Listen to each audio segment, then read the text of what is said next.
All right. Welcome back, guys. Welcome back to Boston as we take another stab at this Boston Virtual ARTCC Wings over New England.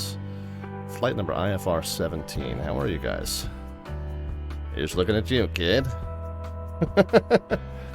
Kilo Zebra. We had about 24 parking spots to choose from here up in the general aviation parking area at Boston Logan, and we both happened to choose the same exact one. And found our aircraft mating unexpectedly. It is aircraft mating season, I believe, anyway. But we managed to separate the two of them. They're gonna go take a cold shower, and we're gonna get ready to fly these things. We for those of you who missed the stream Wednesday night, that's how baby citations are made. Yeah, exactly. When two aircraft love each other very much and give each other a very special hug. If you were here Wednesday, or if you missed the stream on Wednesday, I suppose I should say, you missed kind of an interesting one. We were up here in the Boston ARTCC area. We flew IFR number 15 in the Boston Virtual ARTCC Wings over New England's training series. I'm going to go over what that is for those of you who don't know, just a moment from now. We were doing IFR, what was it, 16 and 17. So 16 had a start at Syracuse, and we took off from Syracuse, and the big lesson in the IFR 16 was to do a descend via arrival, so an arrival that has kind of a series of altitude constraints along the way, and then we also did a hold. We were instructed to enter a hold. And then the big lesson on the descend via arrival, at least this particular one, are two things. Number one, you have to figure out which fork you're supposed to take based on which runway transition you're assigned. And you're also supposed to make sure that you call in, confirming the proper runway transitions and confirming that you're descending via as you check in with a new controller. And then the second piece is at the end of that star, you're supposed to make sure that you know that you continue on that last heading until you're cleared for the approach. There's a tendency when you program FMCs to punch in the star and punch in the approach, and then you clear up all the discontinuities. Well, some of the discontinuities, and in particular the discontinuity between the end of the star and the beginning of the approach, it's probably better to leave in there because you can't really turn and start the approach until you're cleared to do that. And so that was the big lesson for IFR number 16. Then 17 is the one that we're about to repeat. So I'll show you. I guess we'll go ahead and bring this over. Do this now. We'll bring this over. This is the Boston Virtual ARTCC website, BVARTCC.com. And under this wings heading is the Wings over New England training flights. It's 6 VFR followed by 24 IFR training flights. And when I say training flight, each one is a lesson that you can read through. You get the gist of what it is that the lesson is about. You read through the material, and there's some outside resources that are linked here as well. And then you get online when Boston ARTCC is staffed. And in some cases, depending on the flight, some cases you can do that with just a tower controller. In other cases, you need Boston approach. In some cases, you need other regional approach controllers. And in some cases, you need Boston Center because of you're passing through multiple pieces of that airspace. Or sometimes you can do it with Boston Center covering some of those other regional places in top-down fashion as we do on VATSIM, meaning that when something's not staffed, the duties of that position get inherited by the next higher controller in the hierarchy. So, but at any rate, the lesson material is all here. You read through what you need to know, and each one kind of gets progressively more complex. It builds on the skills and knowledge that you obtained in the previous ones. And so we're down here at IFR number 17. Okay, so we did the one from Syracuse to Boston. 17. This one is a pretty complex one, and we tried it on Wednesday, and we were doing fine, but two things happened. Number one, we ran out of air traffic control coverage. That was the smaller of the two problems. The second problem was we ran out of fuel. So my fuel planning spreadsheet kind of failed me. It is optimized for the burn rate and cruise speed of this aircraft when we're, kind of at high altitude. And fuel planning in this plane at lower altitudes, not only the cruising speed, but the fuel consumption, very, very different than at high altitudes. And my spreadsheet really didn't take that into account. So came up short after the end of IFR 16. And we even stopped at the ramp kind of approximately here and checked that. And we're like, oh, wow, we wound up several hundred pounds short. We're going to have to fix that before we take off on leg number 2. And then we didn't. I got to yammering on about this or that. Probably Star Wars or something, whatever we were talking about. And, yeah, completely forgot. Anyway, so we're going to do this one again. We're going to make sure we have plenty of fuel in the tanks to accomplish this. And the other thing you have to kind of plan for on this one, we're going to do the full RNAV approach with the hold entry. Then we're going to perform the mist. And that was when we got the fuel warning right after we went mist. So had we landed at Rutland initially, we would have just barely been fine, although we didn't quite have that 45-minute RNAV reserve, or IFR reserve that you're supposed to have. But, who's really checking that? Anyway, I digress. Let's go ahead and just pull up the full description of this one here. Somebody just spawned in right next to us. Suddenly the engine noise got a lot louder. Ambient noise got a lot louder. Anyway, so this is what we're going to do. We're going to do the Highland, and I think the current version of the Highland is Highland 5. Highland 5 to Highland to Manchester VOR. We'll show you. There's the Highland that all ends at this point Highland. We'll have to figure out which of these paths we're taking to Highland, and then direct to Manchester VOR from there. Easy enough. The pilot nav departure.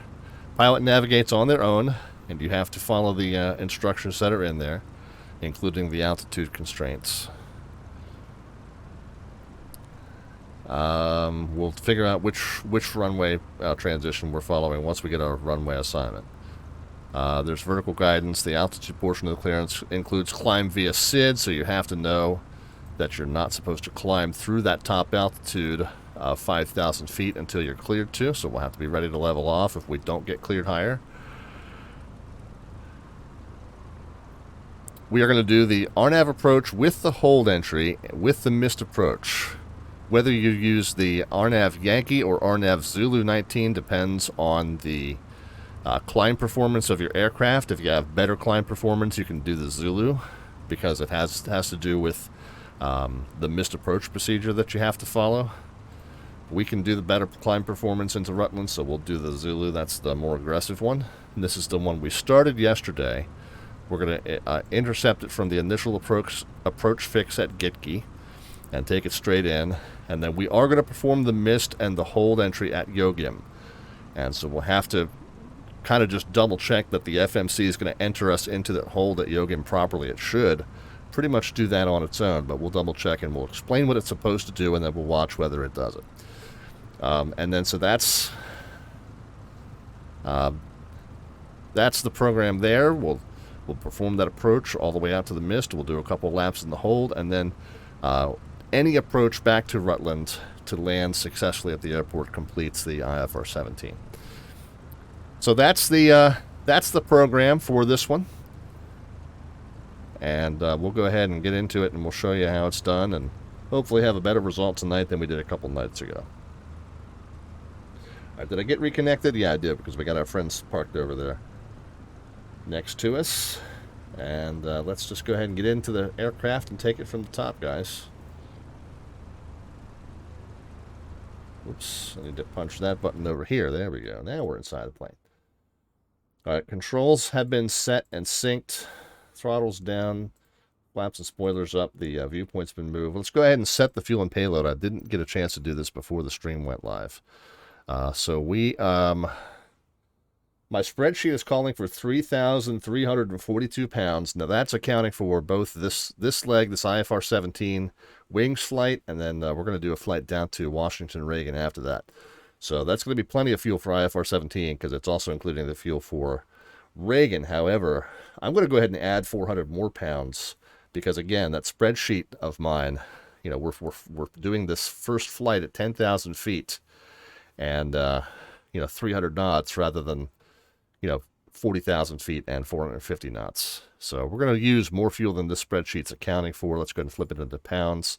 So as I said, 1671 on each side. Let's set it to about 1871 on each side, just to all right, there we go. For payload, doesn't really matter. I'm just going to run it up to just underneath max gross. And I don't know if our passengers really do weigh this much, but whatever we're not carrying in passengers, we'll carry in cargo. It's fine. What am I seeing for actual fuel burn rates at high cruise Kilo Zebra? I'm seeing almost exactly 1,000 pounds an hour, and that's accounting for about an hour and a half flight at high altitude. You know, 380 or higher typically. So about 1,000 pounds an hour is what I've been seeing. All right, so fuel and payload set. We'll go ahead and get this plane fired up. The battery switch can come on. Whoops, on is upward. There we go. Emergency lights can be armed, and standby display can be turned on. We'll get the avionics into dispatch mode. That's just kind of a battery saving mode until I get to turn on a couple of the screens and one of the radios. It's downright economical compared to the longitude. Yeah, I imagine. Well, the longitude's also lightning fast. They don't call it a flotation for nothing. This one, I mean. Although the climb performance in this thing is pretty darn good.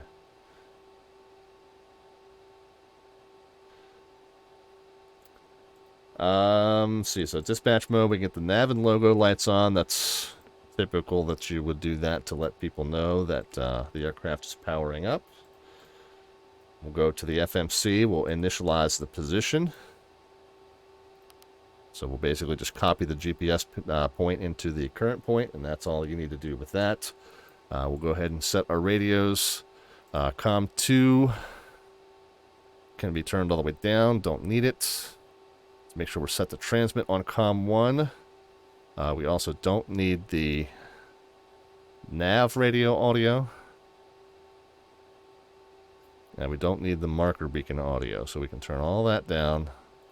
Make sure that we're set to transmit and receive on COM 1 only, and yep, that's consistent with what's in the what's in the pilot plan as well. All right, our flight plan. Let's go ahead and get that filed. Let's drag this sucker over here again. I typically do this before we go live, but just because it's the Wings Over New England flights, I like to show you. Although in this case, we're really just going to hit file again because this is exactly what we filed last night. Boston to Rutland. We're just going to go ahead and use the same alternate, which was Burlington. We're going to go 23:45 as our departure time. Time en route is being calculated as 21 minutes, but I think I artificially inflated that to a half an hour because we were going to be at a much lower speed. I'm going to actually even say maybe 40 minutes. And then fuel available is going to be, because again, we've got enough fuel to go from there to DCA afterward. We're going to call it 3 hours and 20 minutes of fuel. Cruise speed, we're going to say 300, and 10,000 feet is our cruise altitude. This is the route that we put in, Highland 5, Highland, and Manchester. We're not a heavy. We are Slant Lima. We're doing the Wings IFR 17. Let's go ahead and file that. And then while we're here, we do have an ATIS running at Boston.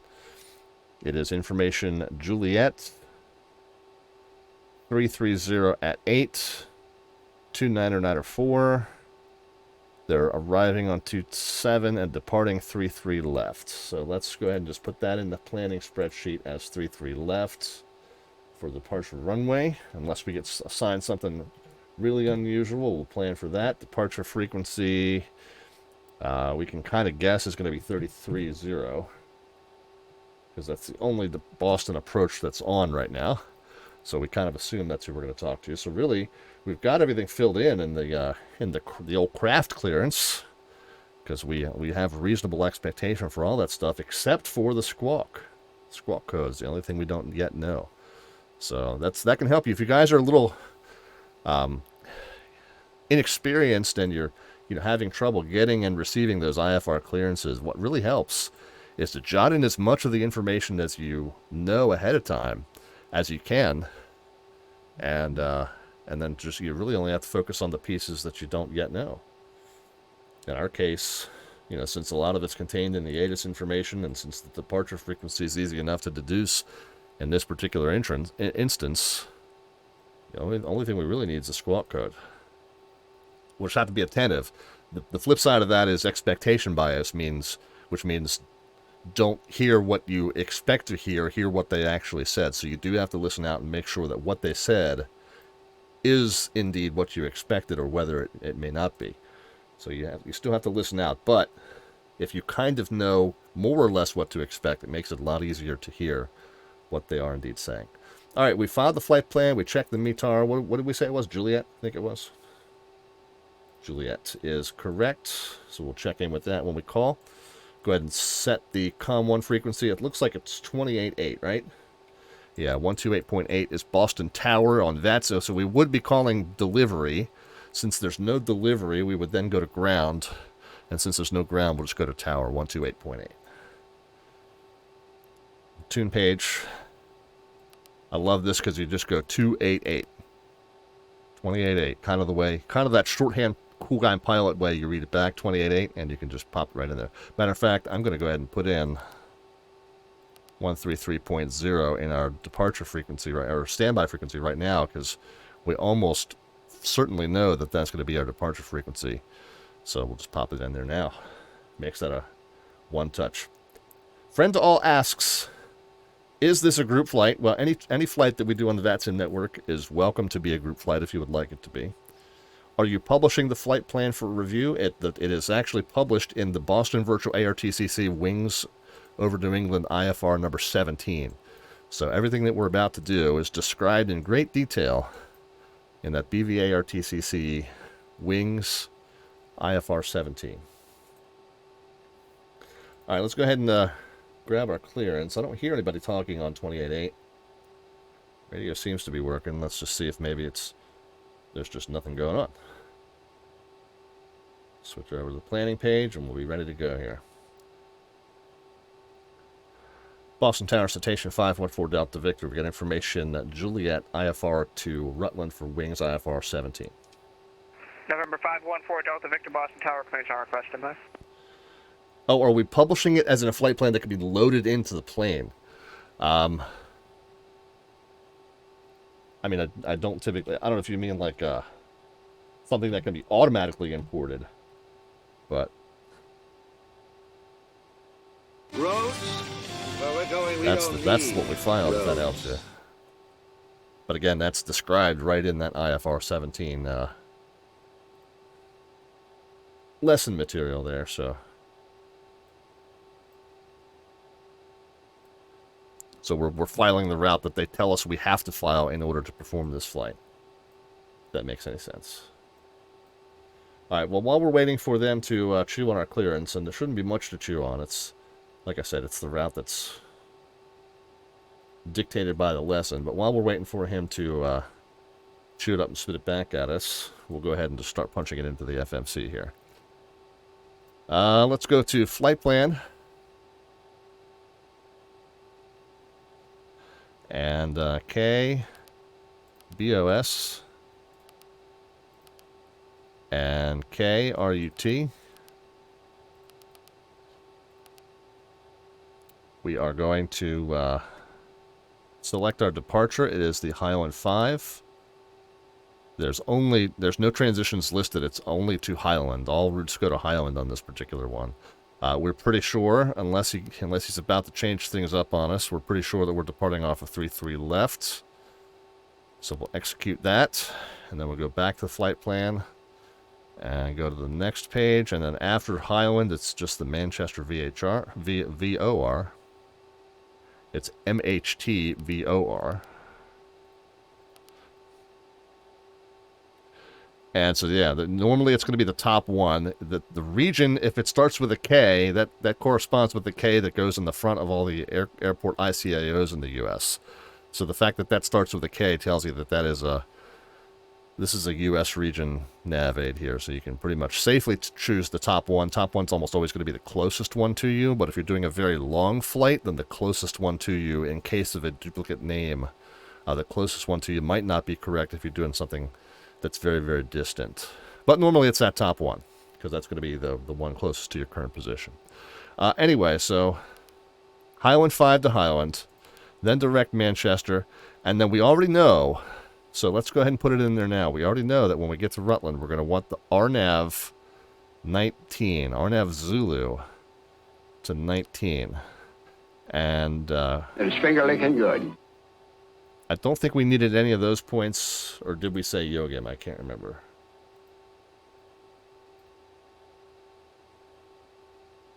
Oh, Yogim is the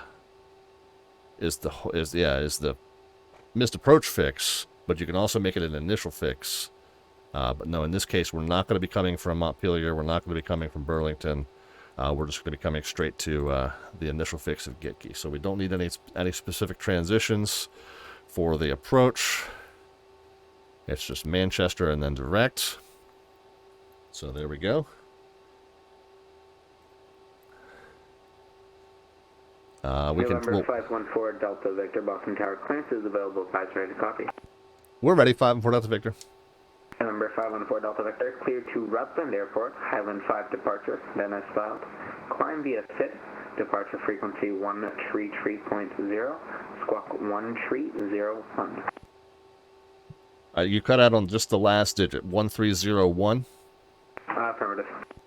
All right, clear to Rutland, Highland 5 departure, then as filed. We'll climb via SID. We'll be on departure 133.0 and 1301, 5-4 Delta Victor. Citation 4 Delta Victor, read that correct. Advise ready to taxi.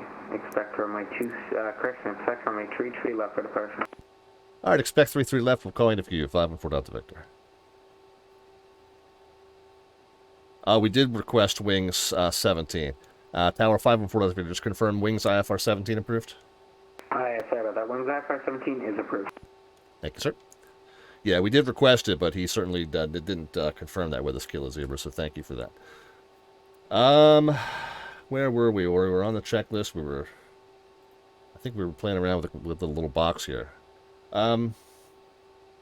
Yeah, so we'll step through the legs and make sure everything entered with respect to the route here in just a moment.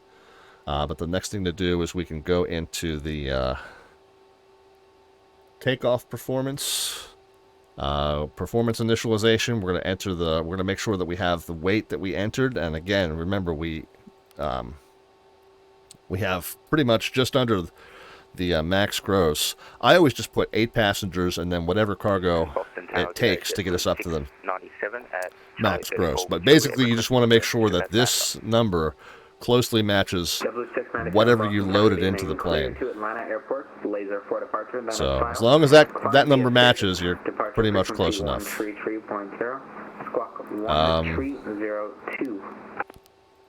So yeah. Cruise altitude goes there. We need, what do we need? Another 1,700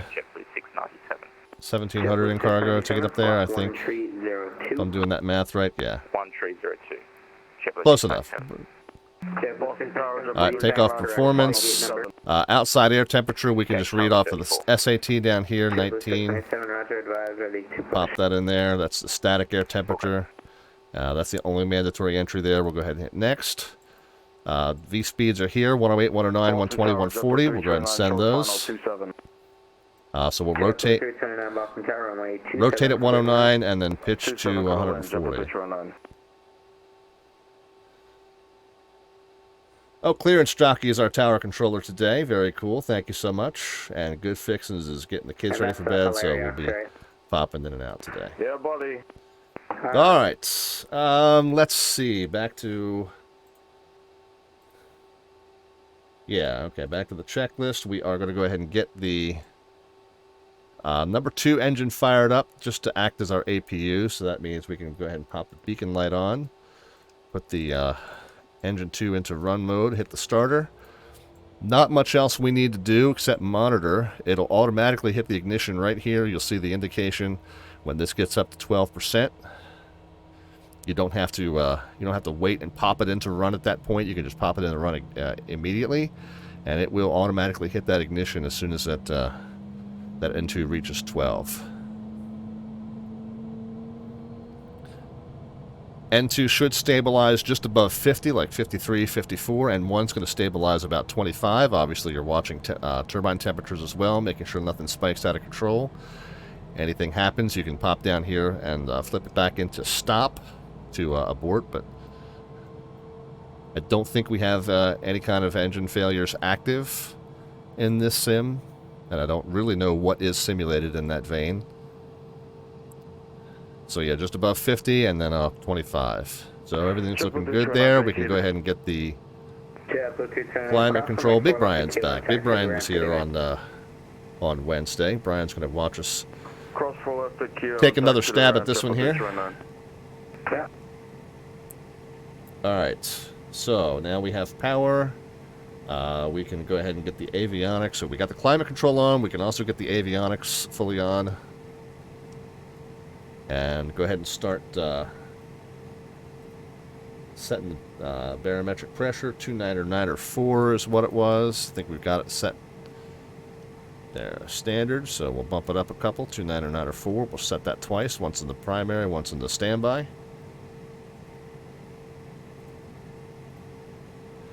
Field elevation here at Boston Logan is 19 feet, and that's pretty darn dead on to what's being read on the altimeter. So that's good.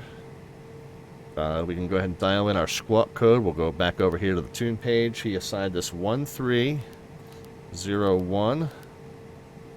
And we'll go ahead and put it into TARA as well. That activates our mode Charlie.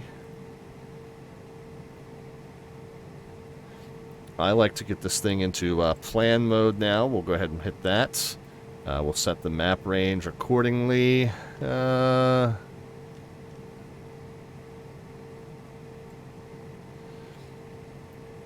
Yeah, so then we'll just go MFD advance, and we'll just hit next a bunch of times just to kind of step through and make sure that it makes sense. There's Manchester. Oh, and then there's that, and then there's the discontinuity, and then there's the approach. Getki, and then all the way down to the runway. So there is a discontinuity. We'll see that in the legs page, but again, we don't know, after Manchester, we don't know that we're going to be direct to the beginning of that approach. So we don't want to put that in there and have the plane just take us straight there if that's not what we're going to be cleared to do when we get there. So we're going to leave that discontinuity just like it is. But I am going to go back to the 2-point, which is going to reset it to where we are headed to right now. I'll step it forward just a couple. This is not a mode that automatically follows the plane, but I like having that north up just to follow my progress. So I will manually step it forward a few times during the flight just to do that. So we will leave that there. I then put this into what do we call that? I guess we call that present position mode, right? Because it's a track up, and then has your flight plan represented there. I think, and then I'll set the map range just so I can kind of see, because we'll manually fly the first portion of it.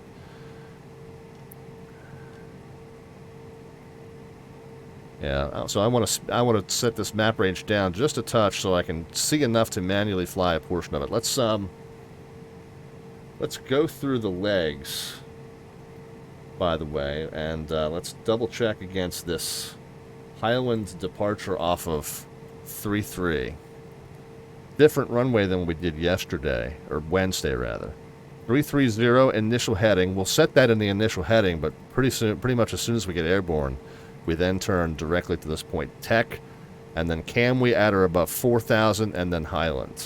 So let's go ahead and just double check that that's all in here correct. It looks correct on the screen. We want to make sure that altitude constraint of 4,000 is in there. So let's go to the legs page. Yep. So that point, that phantom point that it adds, it kind of adds a point where you're going to be at least 400 feet above the runway, and that's where you start to turn. So that's what it's added there. It's just kind of a helper point to indicate when we're going to be at 400 and start turning toward Tech. Camwe's at 4,000 or above, and then Highland, and then Manchester, and then a Gitki Lekig SECRA, all the ones that were on the approach. We're going to reconfirm the approach once we get to that point and we're briefing it, but for right now we can say that everything up to our cruise is correct and all constraints are entered properly, so we are good to go there. Mr. Fatback's going to lurk and fly along in lurk mode. Happy to have you with us, as always, sir. Good to see you. Anybody I missed saying hello to, by the way, I apologize. I think I called everybody. We do know, again, that the initial altitude on this island is 5,000 feet. Okay, so we'll set that. And like I said, we are going to set the initial heading at 330, but we're pretty much going to go straight into nav mode and to this point tech. Because it does say, if you look at the Highland off of 33 left,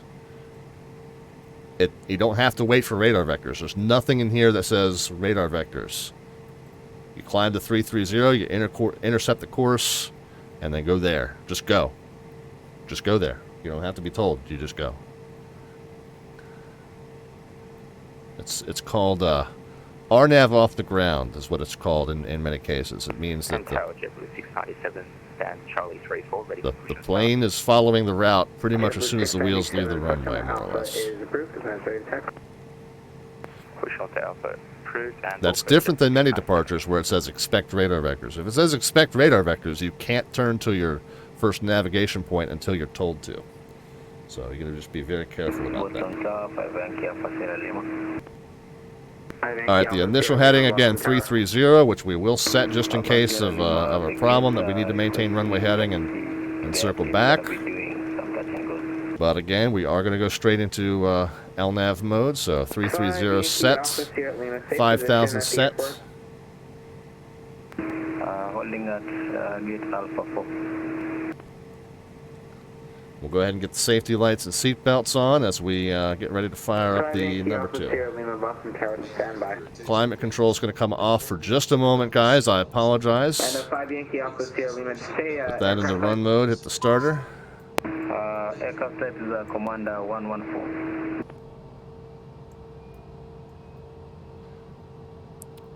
And once again, when the N2 gets to 12, you see that ignition automatically fire. There you go. You'll see the N1 start to spin up, and we'll look for it to balance out. It's going to end up pretty darn close to where N2 is sitting. I'm sorry, where engine 2 is sitting. 5 Yankee Alpha Sierra Lima, squawk 1304. The last indication on the warning panel is that the starter's engaged. That's going to automatically kick off once this passes about 50. And then we should get just our regular status page here. Yep, there we go. Alright, so everything's good. We can pop the climate control back on. We will check our flight controls. I'm going to hit system twice. Where is it? Down here somewhere. 5 Yankee Alpha Sierra Lima, read that correct. Ah, there it is. Tree left. Hit system twice. Now these arrows do not move as they're supposed to. That is a work in progress. That's why this is called a working title mod. That's just a joke, but I assume this is something that they will eventually work on and make work properly. But for right now, we just imagine as we check all of our flight controls that the arrows indicate full deflection and back to center. And we've checked pitch, yaw, and roll controls, and everything is normal. Hit system again. Charlie, cross runway 4 left, hold short of runway we'll hit flaps 15, and we'll verify with the indicator up at the top. That's K3 left, we are good. that has actually happened. We'll set the trim to the bottom of the green range there, and that already is where it's sitting. We'll go ahead and start our passenger briefing, which is down here, and then we'll hit the select button there. Welcome aboard the Citation CJ4 aircraft. We'll look at the taxi routing. We expect that we're going to get something along the lines of, let's see, we're 3-3. That was 2 at 1, November 710. 33 left. Boston Tower. Clear Kind of Atlanta assuming Airport. we'll come down Bravo. Climb via SID. Probably Bravo Charlie. Squawk 1306. So that means there's 1, 2, 3 runway crossings that we have to make. So we have to be real careful about what we're cleared to cross and what we're not cleared to cross. So 4 left, 4 right, and 9, or they're probably going to call that 27, since that is the active landing runway is 27. So that's probably how they'll refer to it. So we just have to make sure that we listen up closely as to what we're cleared to cross and what we're not cleared to cross. Alright, I think we're good there, guys. I just gave you your taxi instructions from my 33 left at Gulf. Taxi via Kilo, Bravo, Charlie. Keto and static, and taxi light can come on. Parking brake comes off. We know we got to go up to the taxiway here to our left. So I guess we'll kind of come a little bit to the right to get around the ramp crew here. And but then we're going to be taxiing out to our left to find Bravo. All right, I think we're ready, guys. Let's just do one quick check and make sure that Boston ATIS is still on Juliet, and it is. And 5 Yankee Alpha Sierra Lima, just before you taxi, make we're sure ready. you're squawking 1304. Well, call 1304 Sierra Lima, thank you. Tower Citation 5-4 Delta Victor with Kilo up at the signature ramp, ready to go. Citation 4 Delta Victor, runway 33 left, taxi via Bravo, Charlie, cross runway 4 left, hold short of runway 4 right. Alright, 33 left, Bravo Charlie, cross 4 left, hold short 4 right, 5-4 Delta Victor. Alright, guys, remember we got a total of 3 crossings to make. We got cleared to cross the first one, we got a hold short of the second one. Taxi via Alpha, Charlie, cross runway 4 left, hold short of runway 4 right. Taxi 33 left by Alpha Charlie, cross runway 4 left, hold short runway 4 right. Alright, now, is this Alpha or Bravo here? I believe this is Bravo. Yeah, we're all the way out by... Yeah. So Alpha comes off the signature ramp kind of in the middle of the ramp there. Bravo's the one that runs right up here parallel with 15 right. This is actually our departure runway here to our left. We just got to go a heck of a long way to get around to the departure end of it. B. Macadoozles here. How are you? Oh, let's, yeah, before we get rolling too far, let's go ahead and do a brake check. Okay, they are working. Yeah, we're going to try and do that River Visual in the DCA later tonight. So this is,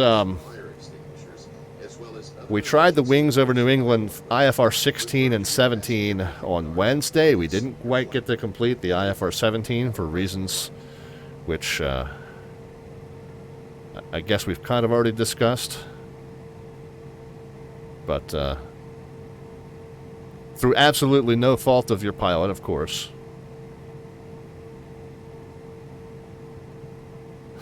Absolutely none.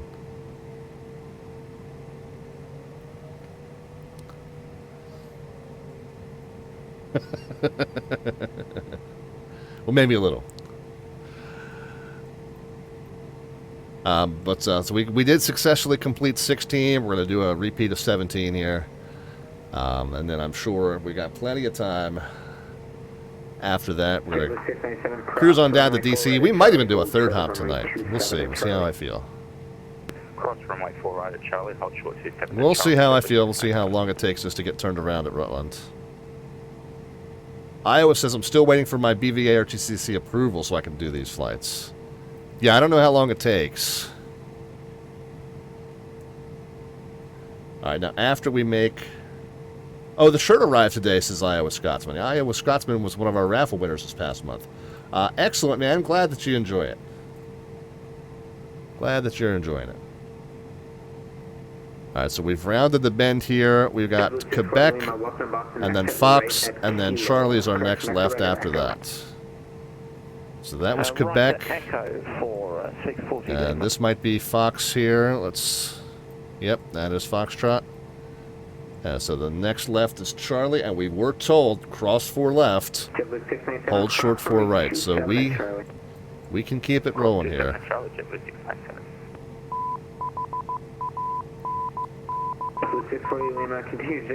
Virtual Pilot Q8 is here. Virtual Pilot, welcome to the stream. Appreciate it. Short 4 left for 640 Lima.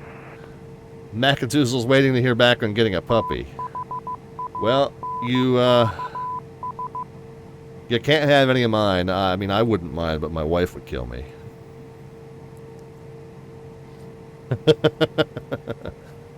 We were cleared to cross here, but I'm going to just double check visually. And then we do have to hold short of the right side when we get over there. We got taxiway Mike left to right here. That we're gonna cross.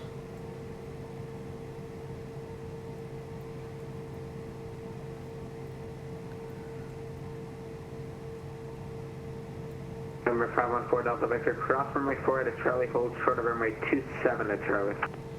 Alright, cross 4 right, short of 27 on Charlie, 5-4 Delta Victor.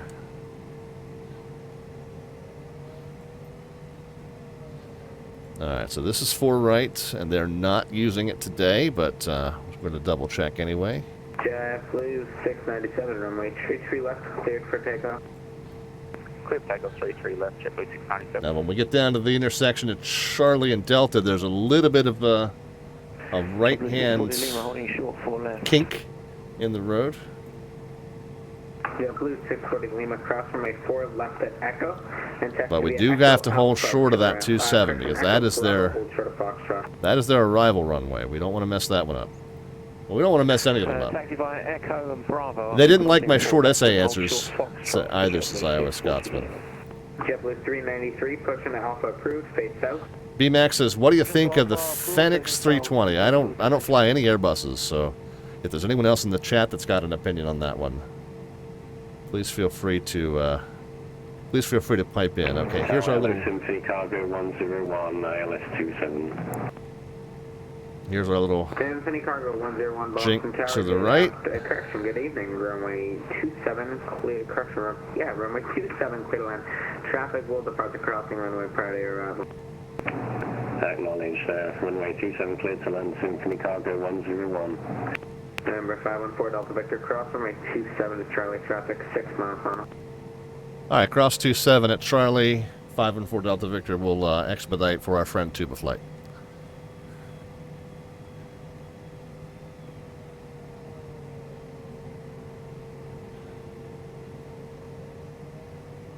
And again, we should visually check. Tuba Flight's out there somewhere.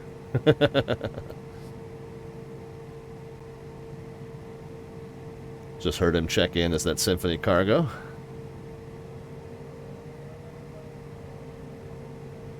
JetBlue 697, contact departure, have a good day. Iowa says looking forward to that. Now, the one that I am considering JetBlue 640 Lima, continue taxi is via the Felis, not Phoenix, but the Felis 747-200 for X-Plane. We've seen a few of our VATSIM media partners flying Symphony Cargo 101 traffic, hold in position on the crossing runway. test versions of that. Say again for Symphony Cargo 101. Symphony Cargo 101 traffic will hold in position on the crossing runway. Roger, traffic holding in position, Symphony Cargo 101. I guess that's me. Citation 4 Delta Victor, runway 33 left, line up and wait, traffic 2 mile final for the crossing runway. Alright, hold, yeah, line up and wait, 33 left, 5-4 Delta Victor. Alright.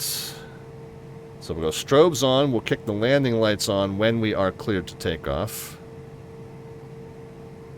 We'll go ahead and hit toga on the flight directors. That does not advance the throttle on this plane. There is no auto throttle. But if you hit toga, it will engage the flight directors. Yes, I know we're going the wrong way, by the way. I'm just going to spin around and make sure we get the full length here. Not that we really need it.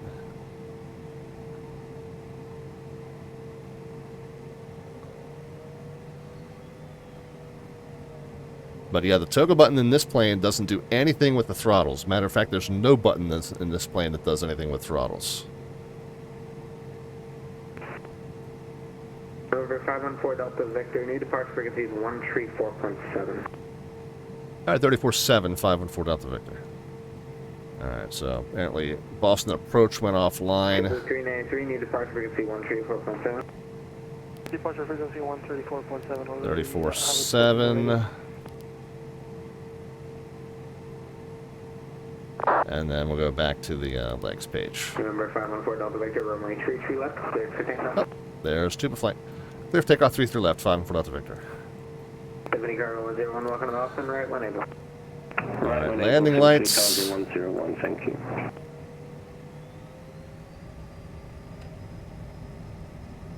Did I accidentally engage the parking brake? What happened there? Okay.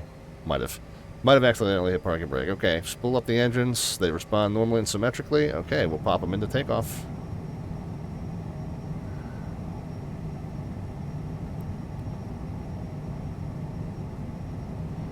Hold the center line.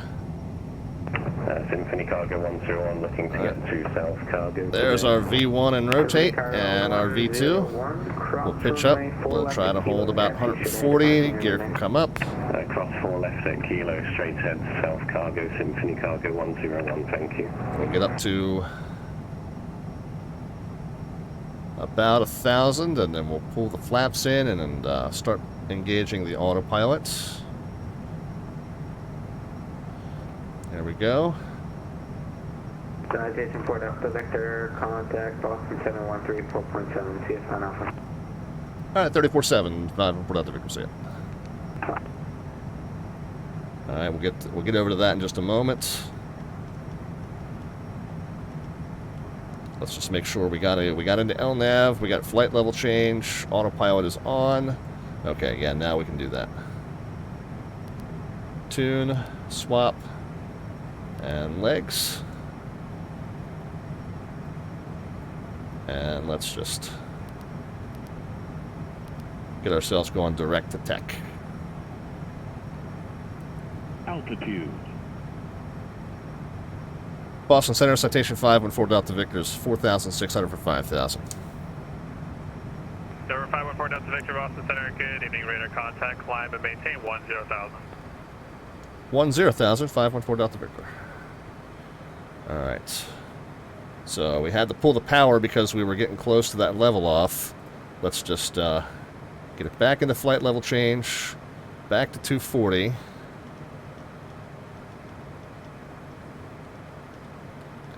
Get it back into climb power.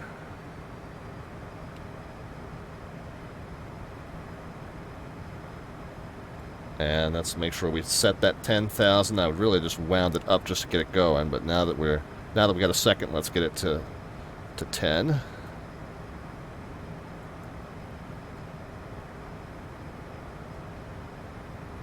Zoom the map out just a little bit now that Auto's flying it for us.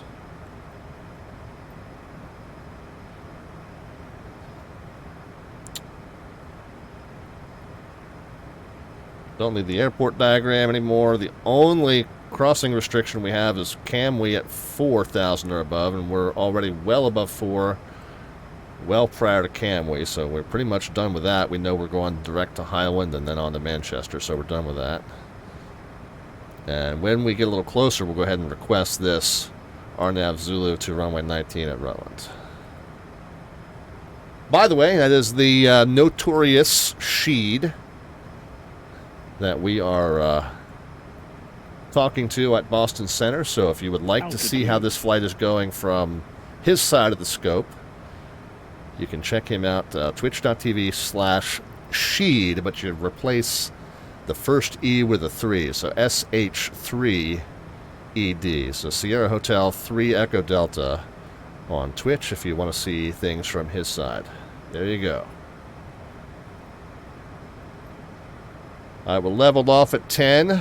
Ordinarily, if you're going to level off, you pull power, but we're also going to let the plane accelerate. Oh, well, actually, 10,000 is what we filed as our cruise. So, yeah, we're at our cruise altitude.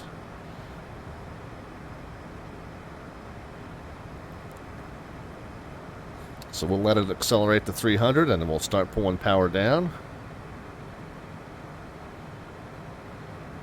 So about there.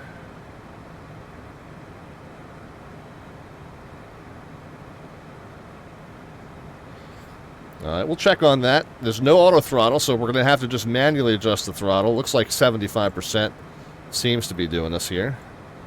Looks like I've got a little bit more fuel in the left-hand tank than in the right, so we'll pop, because we ran just to the right on the ramp for a little bit. So we'll pop that over there just to balance that out. Not that big a deal. It's only a dozen pounds off or so. And we can get the seatbelt lights off. We can also get the landing and... I'm sorry, yeah. Yep, landing and logo lights off at 10,000 and the seatbelt signs off at cruise. Looks like we're still drifting up in our speed just a little bit, so I'm going to bump a little bit out of the throttles here. 175 Echo X-ray, make straight in runway 34. Straight in runway 34, 5 X-ray. Bump the heading button so that we have it heading facing forward just in case we need it. And then we'll go ahead and let Mr. Sheed know. I guess we'll bump a little bit more throttle out just to make sure we stay about down at 300. We'll let Mr. Sheed know that we have the weather at Rutland and are ready for the RNAV Zulu to runway 19er. Wind's calm there. Okay, good. 18 and 30:01. Boston Center, Citation 514 Delta Victor's got the weather at Rutland, looking for the RNAV Zulu runway 19er if available. November 514 Delta Victor, sure thing. Which initial approach structure would you like? We can just go ahead and take it from Gicky with the reversal. Okay, I'll have that for you shortly.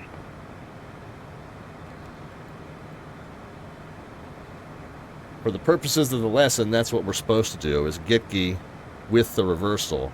And it should be from this direction, from coming from the south and west, it should be kind of a teardrop entry. So you do a 30-degree offset for 1 minute, and then you kind of turn that way and join the course. So we'll have to see if the FMC is going to do that. I don't think it's going to automatically put the hold there. We might have to manually dial in the hold there once we get cleared for that approach. So we'll show you how to do that. Virtual Pilot says, is the altitude bug still in place? The last I heard is yes, that there is. It depends on how far off of the standard temp you are.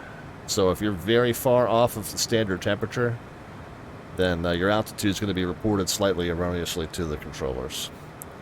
If you use just like regular clear sky scenario, or if the live weather just happens to be close to standard temp, then you won't have any issue.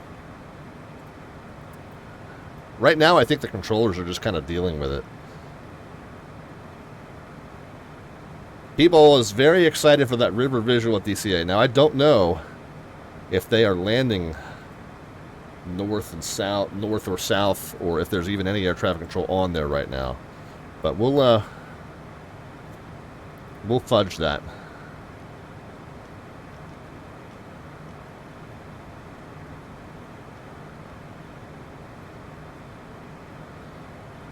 And Center 514 Delta Victor crossing Manchester. Did you want us in a hold here? No, just direct the airport after Manchester. Okay, direct the airport, 514 Delta Victor.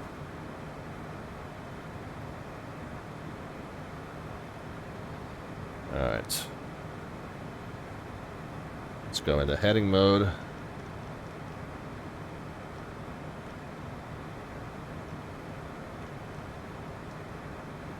And we'll just manually point the heading right at the airport. It's going to be the easiest way to do it, since we already have the approach dialed in, even though we don't know for certain that's what we're going to be assigned. But if we just manually line up the dotted line with the bottom there, the bottom point's going to be the airport.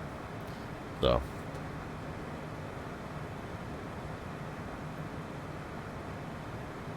Good evening, Boston. Potomac's on now. Air Canada 254 with you. Let's see if they 10,000. Oh, DC, Washington Center's up as well. So let's see what they're broadcasting ATIS-wise. Again, 254 Boston Center, good evening. Climb at maintain, final with 260. 0105, so they're probably north. Yeah, they're doing the Mount Vernon visual. So we'll cross our fingers that it flips over. But if it doesn't, we can disconnect and we'll fly. Boston Center, good evening, radar contact, climb and maintain 14,000. We'll fly the River Visual offline if we need to. I would prefer to do it with air traffic control, but Jet 24 fighting 010, descend and maintain 5,000, vectors ILS 27 approach. 010, descend and maintain 5,000, Jet 24. Number 175 Echo X-ray, wind 3208, running 34, clear to land. 34, clear to land, thank you, 5 Echo X-ray. I'd rather fly with air traffic control on, but I don't want to go against the grain and Over 208 down here, let me know when you have 8 I don't want to fly contrary to the landing direction that they're running, just to just to show off. So we can disconnect if we have to. All right, I'm going to step the MFD forward a little bit here.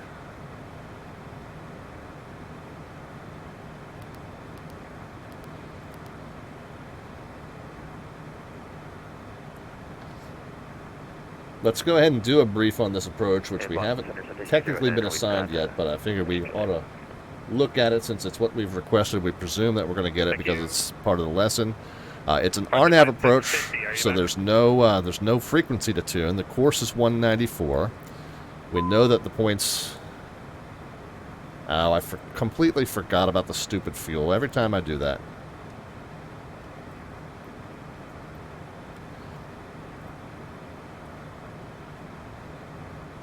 Every time I do that. All right. Well, we'll watch me transfer fuel back and forth for the rest of the flight. Anyway, so we know the points imported properly. We've seen them on the display. Let's check the altitudes. 57 to 60, 48, 39, and 29. So let's spin through the legs page and make sure that they are correct. Getki at 57, Lekik at 48, Sekra at 39, Sitpo at 29, and the chart says 2900 or above, but the working title of FMC intentionally brings that through as a hard 2900, just to make sure you're not way high on the approach. And then the missed approach, 1500, and then Jogim at 57. Let's just make sure that that's correct. So straight climb to 1500, and then 57 at Jogim. So that is all correct. Back to the legs page. Let's see how we are with our fuel balance. 650, we are back from our break. Right side's still heavy, so we'll continue to let that run, and I'll probably forget about it again.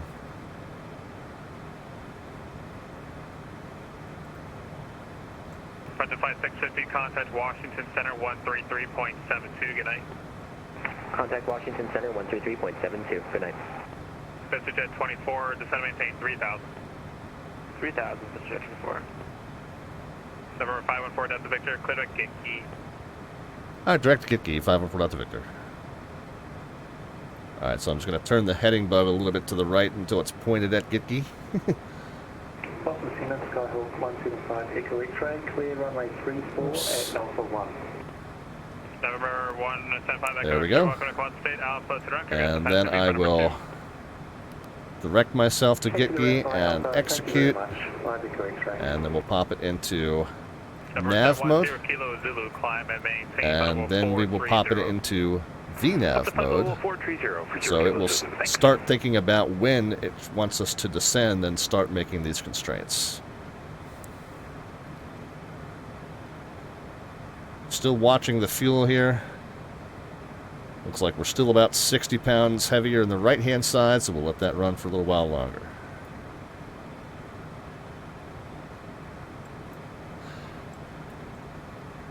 Yeah, I might private message the controllers down at DCA, see if they'd be willing to flip the airspace for us, but I don't want to cause them a colossal pain in the you-know-what, just because I want to show off. So like I said, we'll fly the first portion of the flight, under VATSIM air traffic control, but when we get to the point where they start to break us off into the Mount Vernon visual, we'll just go ahead and disconnect at that point and fly the river visual. The wind is only 5 knots, I think, so even though they are correct to be in north flow in that situation, yeah, it won't really hurt us to be in south flow. We won't have to fudge the weather, in other words. 24, 3 miles from Loner, maintain 3000 until established on the localized include ILS 227 approach. Maintain 3000 until established on the localizer. Alright, so if we are going to have to do the hold entry at Gitki, it looks like it's not going to automatically do that.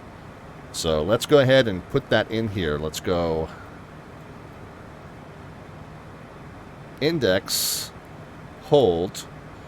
It's got Yogam in there because that's the missed approach hold. But let's add a new hold now. And let's pick the point we want to do it at, which is Gitki. And pop it in there.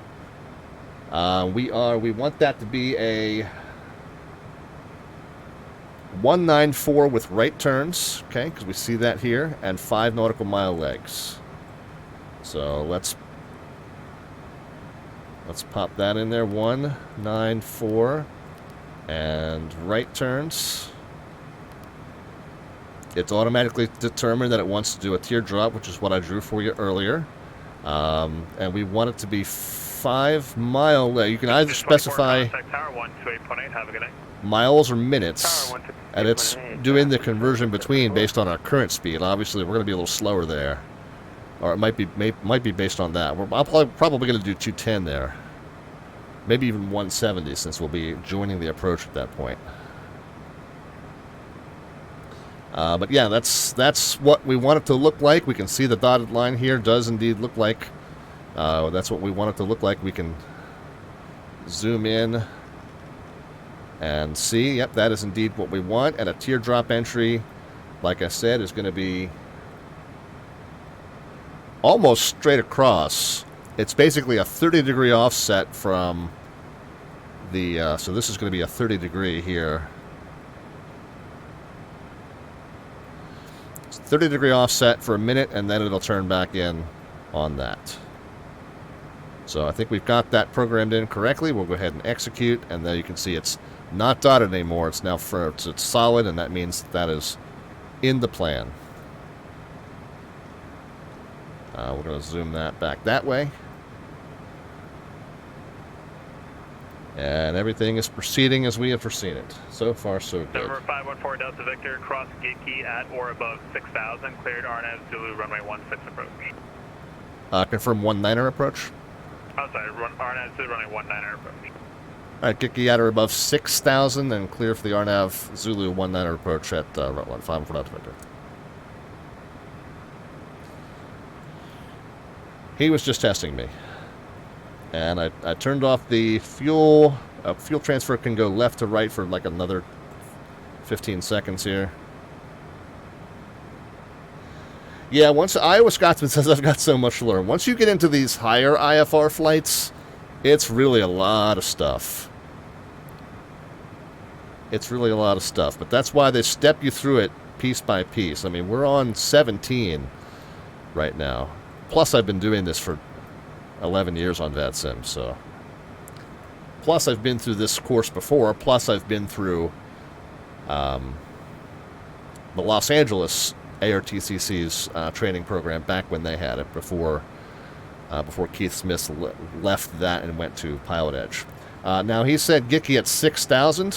I think in our legs page, we've got Gitki at 5,700. So I'm going to, whoops, I think I have to put the slash in. So I'm going to change that to 6,000. There, and I'm going to change it in the hold as well.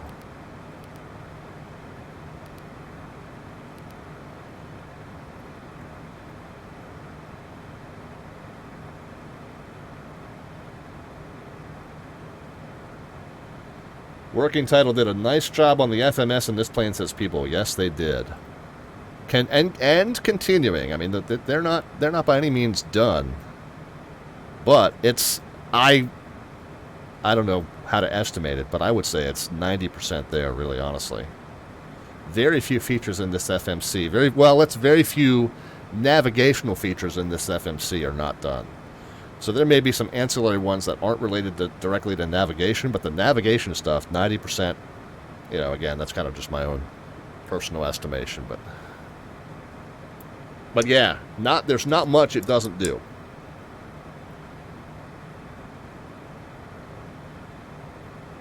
Oh, and by the way, guys, when I say this screen isn't a plane following screen and you have to manually advance it, that is true in the real airplane as well. Oh, you know what I didn't do? Get the weather radar on. I don't think I ever did that. And I usually have the terrain radar on the second screen there. So that's one thing I ordinarily do on the taxi out. I guess I missed it this time around.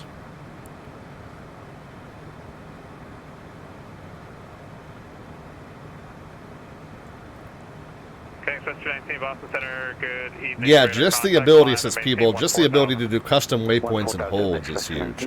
Amen. Agreed. Along track waypoints, like we did in a previous BVARTCC flight, is really cool. The fact that you can create an offset point if there's a deviation you need to make for weather. You could do that in the FMC if there's a visual, if you're VFR and you wanted to have the plane fly a visual pattern for you, you could construct the legs based on offsets and mileages and have it automatically fly the pattern for you. Tons of stuff that it does. Not much that it doesn't.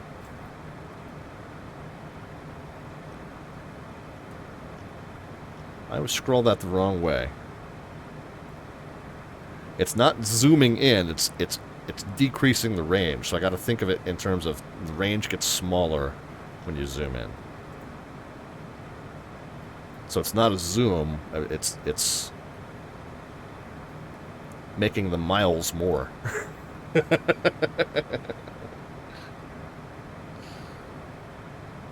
Just about to hit our top of descent here. We'll start to see the VNAV path indicator, which we affectionately call the snowflake. There it is. All right, so we'll go ahead and get the seatbelts lights on, and since we're only at 10, we're going to go ahead and hit the passenger briefing here as well. Canada 254, contact Washington Center 133.72. Have a good night. All right, so we're leaving the 133.72. Take for the ACT. Leaving our current altitude. We'll let them know. Canada 254. The Center 5 and 4 Delta Victor's out of 10,000 for the approach. Center 5 and 4 Delta Victor, appreciate it. Report after cancellation in the air or on the ground bids frequency. Change to advisory frequency approved. All right, frequency change approved, and we'll report back IFR cancellation when we can. 5 and 4 Delta Victor. 2089er, just verifying 2000. Oops. Same thing I did down 2000 in IFR 16. Whereas Alpha Wing 2150, descend at pilot's discretion, maintain 1000, Syracuse altimeter 3009er. When he cleared us at 6,000, I forgot to lower the altitude selector. The altimeter 3009 for Alpha Wing 2150. So as we plowed through that and it didn't start down, I was like, what's going on?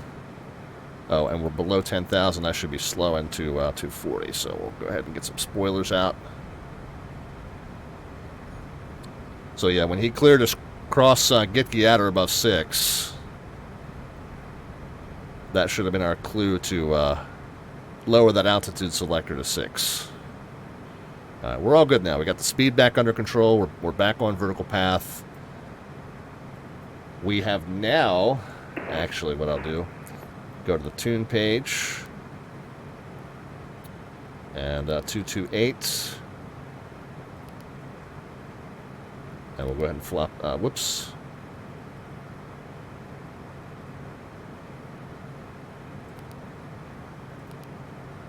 Just gonna hit it again, and it'll flop us up into Unicom. Now, remember guys, we are going to solicit landing rate predictions, but not the first time. The first time we are, in fact, going to go missed.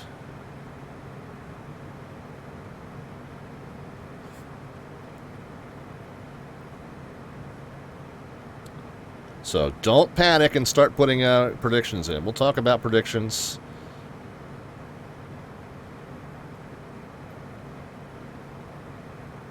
When we get a little closer, well, once we get established in the hold at Yogim, and then we get cleared back onto our second approach, then we'll worry about the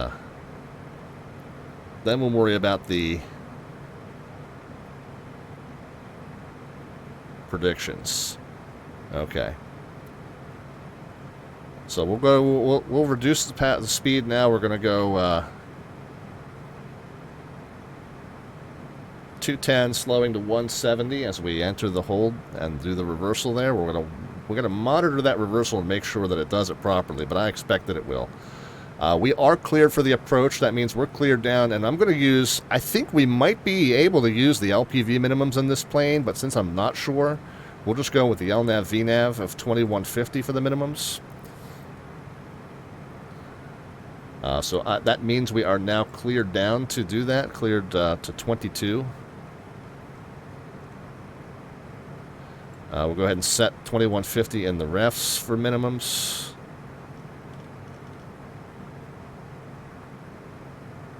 Okay, if we're watching it make that hold entry now, we are letting the speed come down to 170. We'll add some power back in.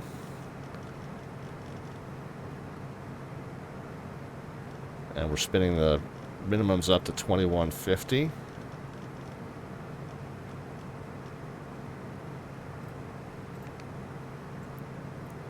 Okay, we're going to do the performance, the landing performance. The outside air temperature at Rutland we said was going to be 18. That's from the METAR that we pulled there. 18. Next, 122 and 115. Send it.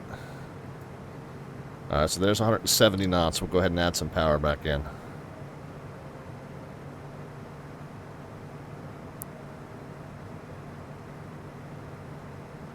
Let's go back to the legs page. Okay, it is entering that hold turn for us now, and we can, by the way, once we get to Getki, we can have it exit the hold, so we'll arm the exit. There we go. We'll keep 170 knots in. Yeah, hopefully we don't end up in a field again tonight, even if it's for a different reason, or the same reason. I don't want to end up in a field for any reason, to be honest. That's my goal.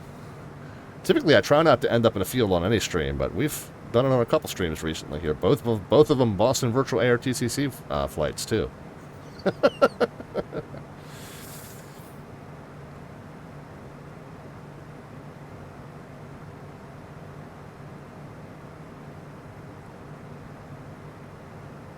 It's scattered at 44 and scattered at 55. Altimeter to 3001, so we'll go ahead and get 3001 sets.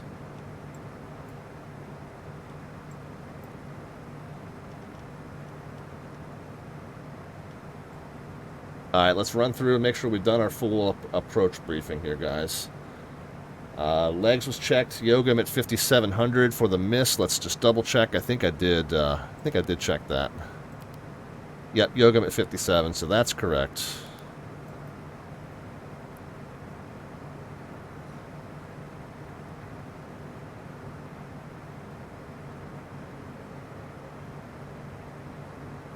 Alright, approach performance done. V speeds, I've got to remind myself what they were. 21 and 15. There's no frequency. The course is 194. Minimum set 2150. Winds are calm. We checked there are some clouds at 44 and 55 that we're going to be coming down through.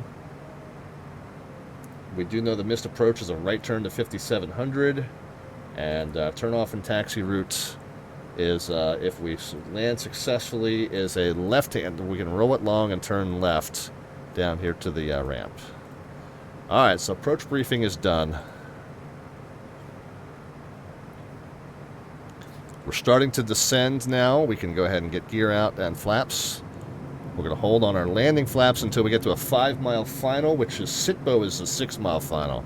So as we cross Sitbo, we'll reduce from 170 to the V approach.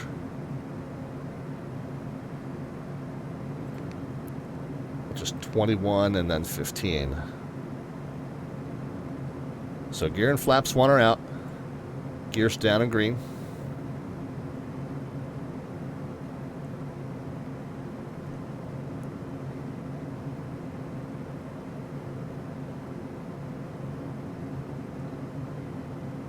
Seven, 8, 9, 10, 11, 12.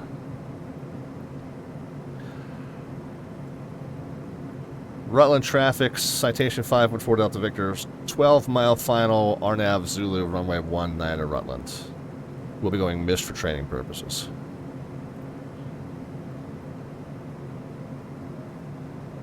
Alright, so we want to keep it up to about 170, so I'll put a little bit of power back in here. We can go ahead into approach mode. Okay, and now it is approach LNAV 1 and glide path.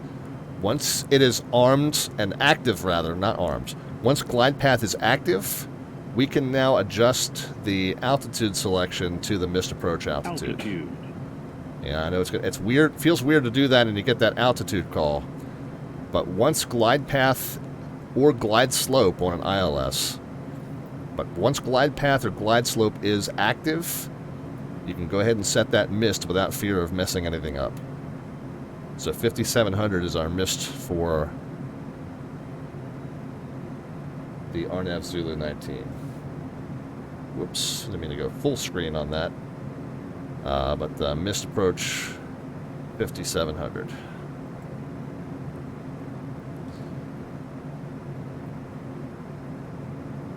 Alright, that's Sitbo. We'll slow it to 21, I think it was. 21 and 15.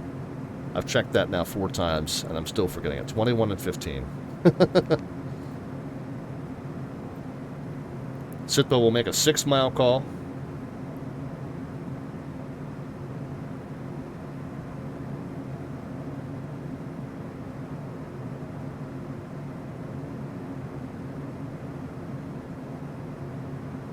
Starflies is here. How are you?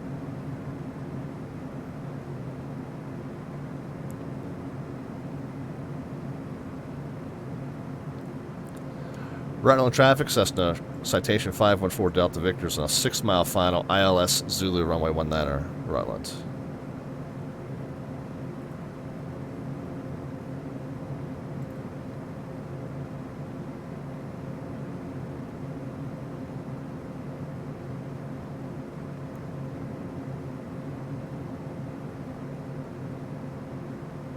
Oh, RNAV Zulu. Yeah, you're right. Whatever. Like it matters at this point. Alright, there's 170. There's a 5-mile final. We'll reduce to our V approach of 121.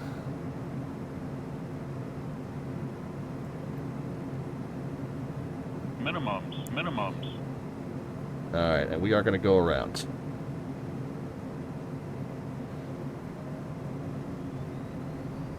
Gear coming up, positive climb.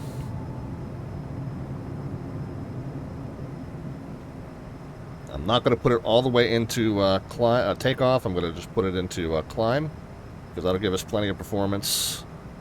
Get flaps back to 15, which they already were. And we can go into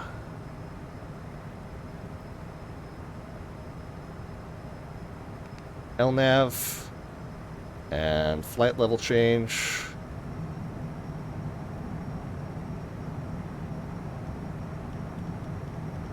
We're going to go back to 210 knots. We'll get the rest of the flaps in.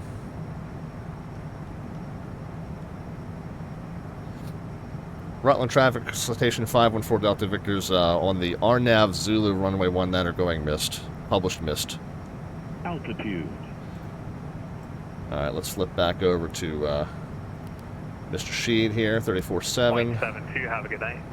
Washington, 123, Alright, and we'll pull the power now. 5700, and let's keep it down to 210. And it is flying out to the Mr. Approach hold fix. And it looks like it's got the hold entry already programmed. So all we got to do is monitor that it does it correctly. So good so far here. November 10 Kilo Zulu, contact Washington Center 133.72. Have a good flight. 133.72, 0 Kilo Zulu. Thanks. Keep the speed at 210. Boston Center, Citation 514, Delta Victor's on the published missed RNAV Zulu 19 at Rutland, 5,700. 514 Delta Victor, Boston Center, radar contact 4 miles southwest of the Rutland Airport. Expect further clearance at 0040. I expect further clearance 0040, 514 Delta Victor. Alright, so we do want to let them know when we're established in that hold also. Alright, so we're back in LNAV. We're in altitude select at 5700, which is the published hold altitude. Clipper 1188, cross Daisy. We can do MFD advance and just take it to the 2 point there, just so we can kind of see how that looks.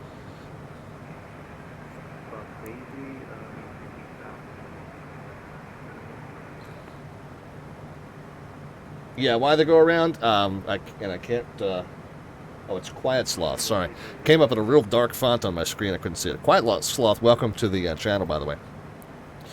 We are performing the Boston Virtual ARTCC Wings over New England training flights, and so there's certain objectives in each one of those. BVARTCC.com, and there's certain objectives in each of those that you have to achieve in order to pass the flight. And so this one is an RNAV approach with a published missed and a hold.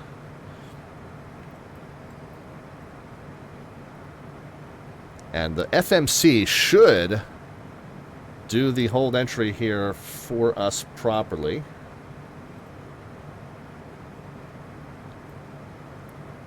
The hold direction is that. So since we're coming in, what would that be?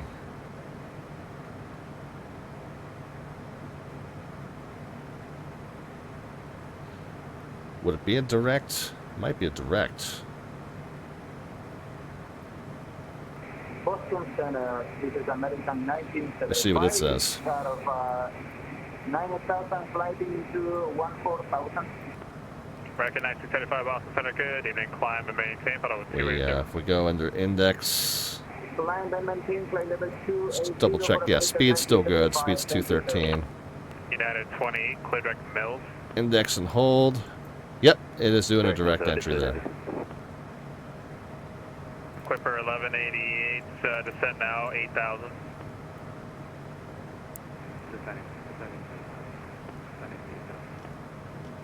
In order to help it make that direct entry, we should probably knock it back down to 170.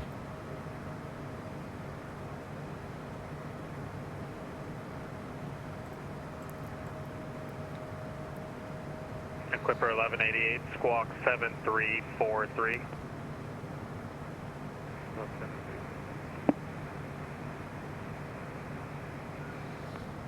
In the meantime, I did recheck the METAR.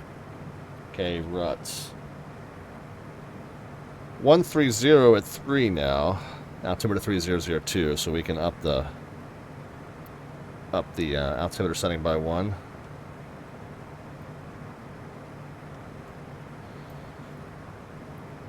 Clipper 1188, contact New York approach 128.12. Have a good night.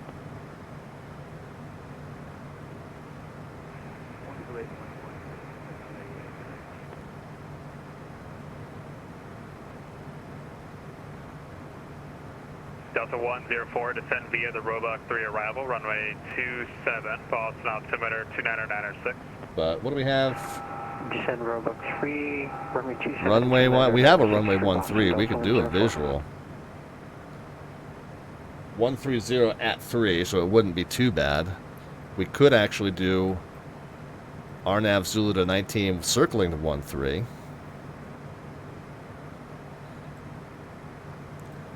I'll tell you what, I'll show you how to do a visual in the FMC here. All right, we'll slow it down to 170 just to help it get on that turn on that hold course.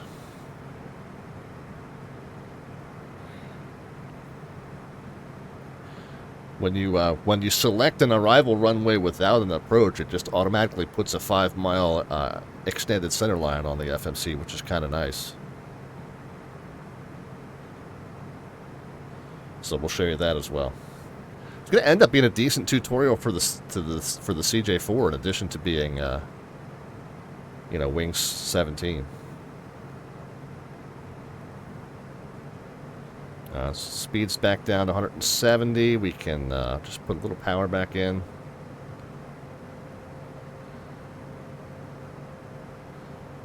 Center up the heading bug and kind of get ready just in case. I don't know exactly how it's going to end up on this hold course. Okay, it's doing good. I wasn't sure if it was going to get confused and try to turn it in too tight there.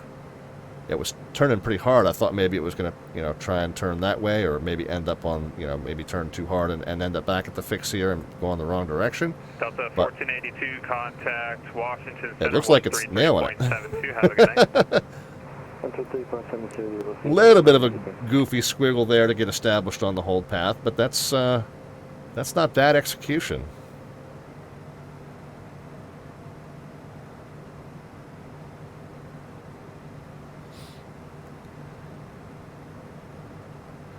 The Center 5 and 4 Delta Victor established in the hold at Yogim at 5,700. Center 5 and 4 Delta Victor, appreciate it. And when you're ready, let me know what your intentions are and when you're ready to leave the hold. Roger, we can take a visual to 1-3. Okay, sounds good. I have that for you in just a moment. Do you think you'll be able to see the airport from that altitude? That's probably the lowest I'll be able to get you. It's looking kind of scattered right now, so we should be okay. Okay, sounds good. I'll come back to you in just like a couple moments. Roger, if we end up needing to do an RNAV and then circle, we'll let you know. Roger. Stat 7620, can you descend via the Ocean 5 arrival, runway 27, while it's not altimeter 299. Alright, so we're going to try it. Yeah, it looks like we got good visibility with the ground for right now. So we'll try it. King Express 219, contact Washington Center 133.72. Have a good night. But I'll show you if we were to go back to the departure and arrival page, and we were to deselect that, and we would just go next and just say runway 13 with a 5-mile extended center line and executes. And we go back to the legs page. Then we're in the hold at Yogim, and then there's like just nothing there. But then there's a 5-mile extension. That runway extension 13 is just a 5-mile fix that it adds out from runway 13. We can actually zoom this out here.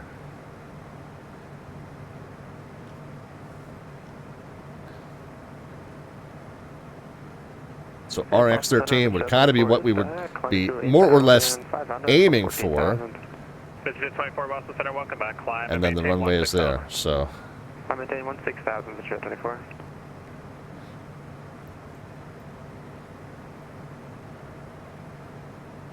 Alright, this plane's turning us back onto the November 514 Delta Victor, clear direct Rutland Airport, maintain 5,500, and let me know if you see it. Alright, direct the airport 5,500. We'll be looking. 5 Delta Victor. Just pop it into heading mode, and we'll just head over that way. Meanwhile, we'll tell the FMC that we want to exit the hold.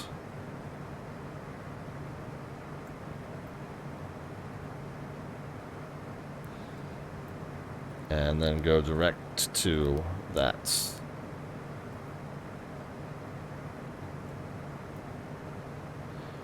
$5,500.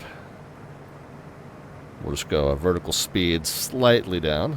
American American 1975, cross Abaddon at and maintain 1000, Burlington altimeter 29er.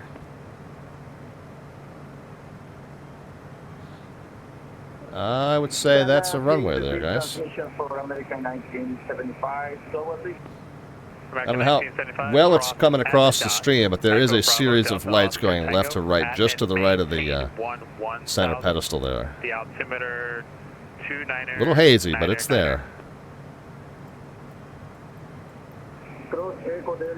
Echo Bravo Delta Tango 1000. Field elevation is essentially 800 feet, so we would want to be, what do we want to be at that 5 mile? About 1,500 above that, so 18, 19, 20, 21, 22, 23, let's say 3,300 feet.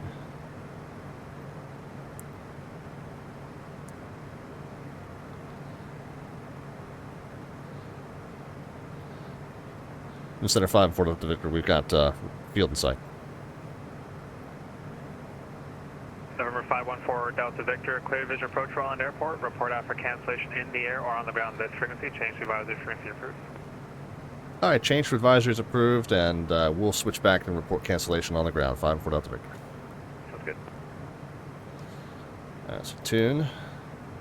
Back to 22.8. And you guys can start putting your predictions in. Autopilot. Autopilot and yaw damper have come off.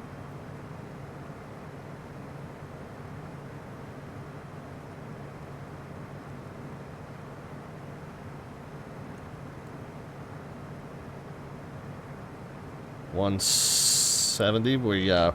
We don't need any bot command on this channel, guys. It is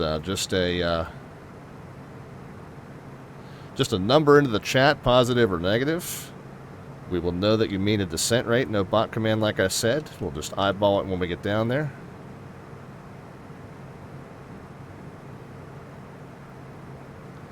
Rutland traffic, citation 514 Delta Victor is on a 6 mile final, visual to runway 13. We're 4,900 descending Rutland. Altitude.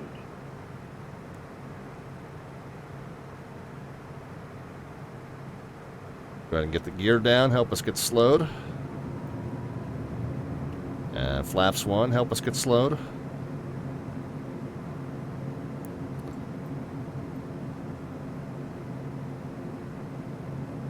Landing and logo lights can come back on. I don't think I ever did that.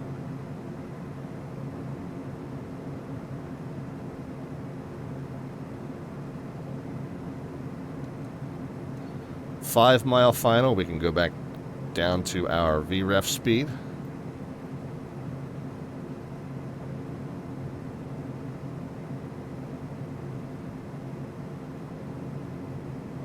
Lost side of the runway.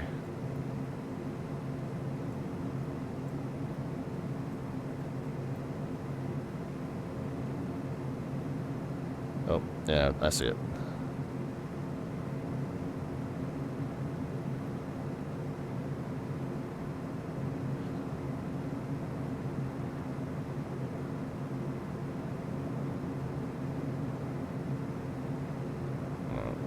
We're gonna S-turn it a little bit in order to lose some altitude and some airspeed here.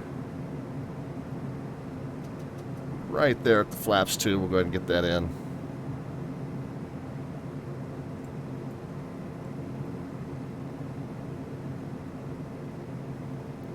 We might be too high.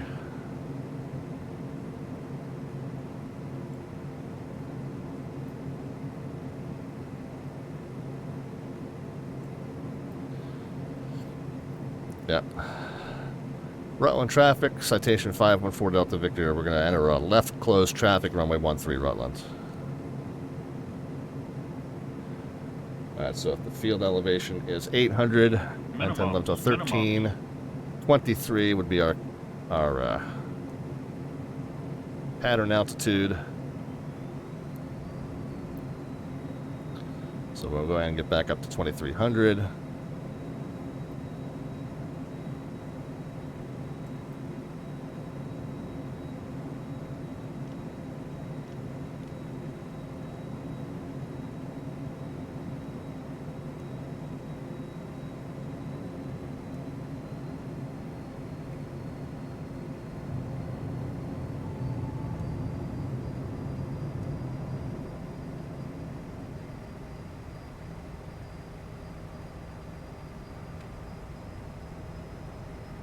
We'll try that one more time.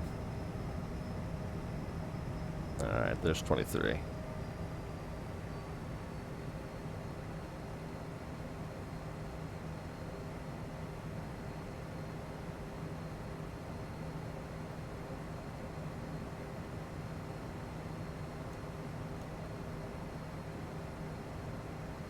We're a little high now.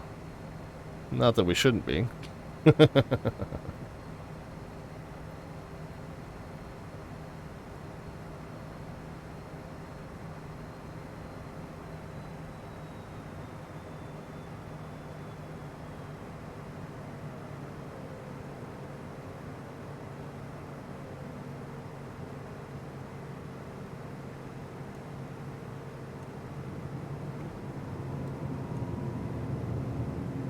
Alright. Rutland traffic, citation 514 Delta Victor's left downwind, runway 13, Rutland.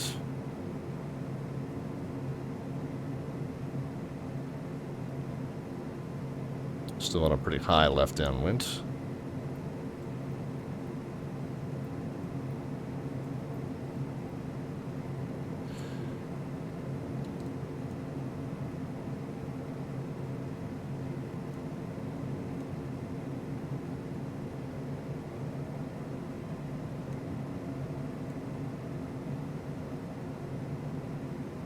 Alright. Minimums. Yeah, I know. We're going to hold it here for pattern altitude.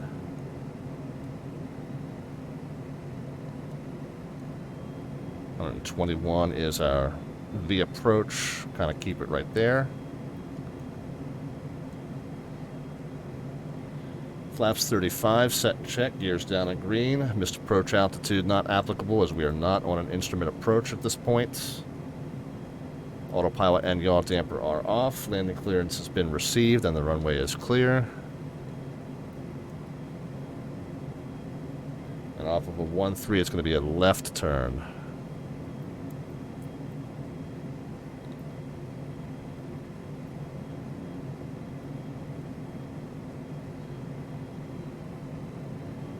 We're kind of down it.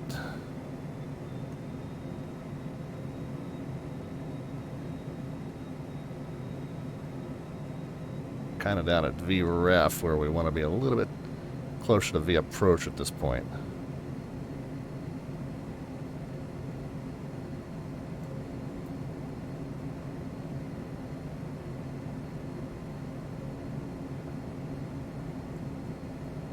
Rutland traffic, citation 514 Delta Victor's left base, runway 13, Rutland.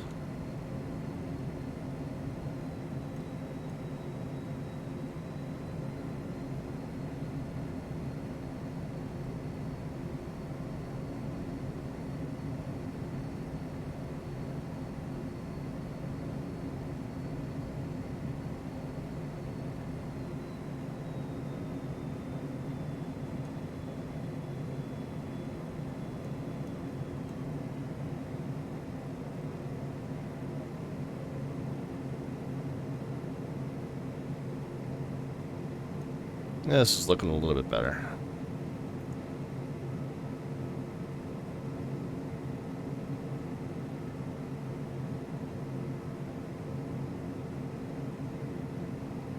Still a little high.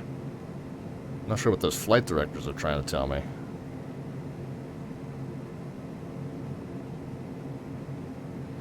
Yep. 500.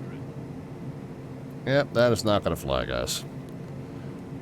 We're going to go around one more time. We're just going to do a left downwind to runway 19. Rutland traffic, citation 514 Delta Victor is going around again. Landing gear. We're going to enter a left downwind for runway 19er, Landing gear. Rutland. Landing gear. Oh. Get some more power in, guys. There we go.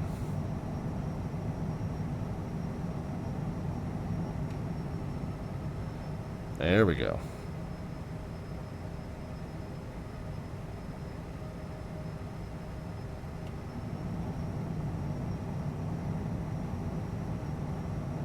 You can always Yeah, we can always go around. If it don't look right coming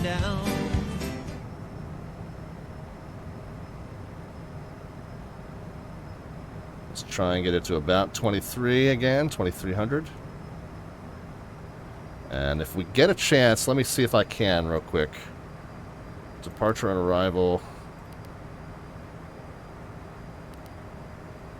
Yeah, I'm afraid I'm not seeing what I'm doing here. Let's fly the plane first.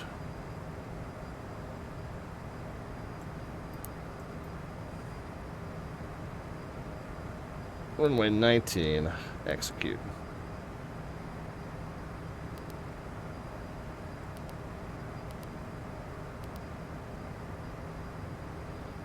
Alright, there we go.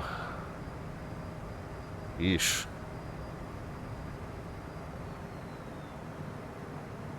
Yeah, fly the plane first, guys. Don't do what I just did.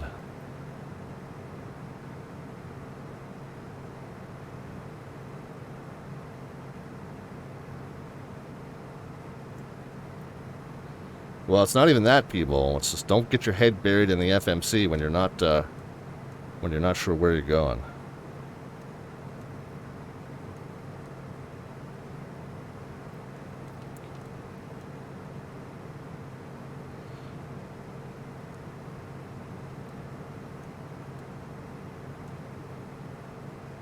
I guess that qualifies as aviate before navigate, right?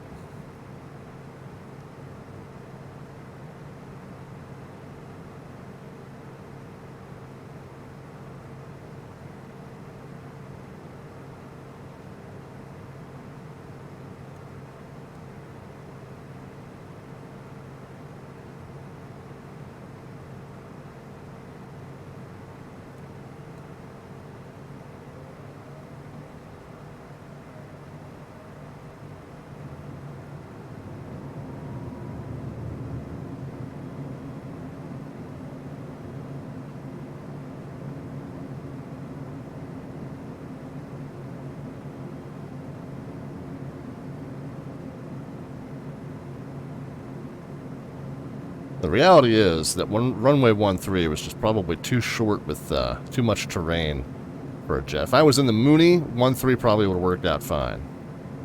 But for a jet, I was probably just a little bit too aggressive.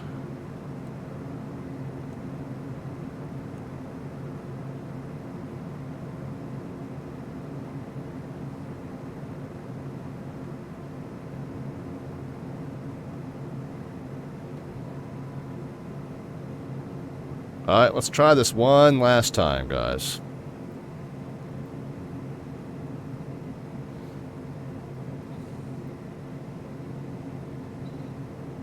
Rutland traffic, citation 514 Delta Victor's on a 3-mile final, runway 19er, Rutland. Alright, gears down in green, flaps are set and checked.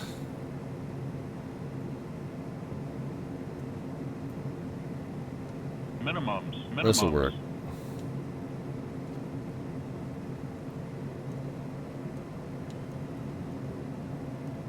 This is looking much better.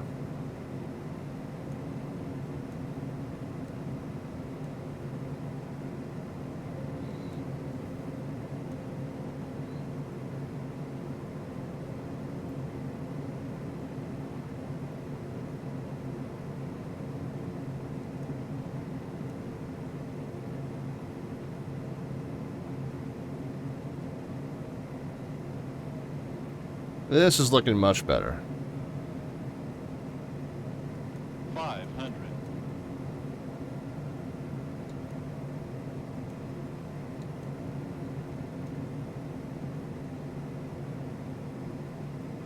Alright, 500 call, we're stable. 500. We'll slow down to that VREF speed now.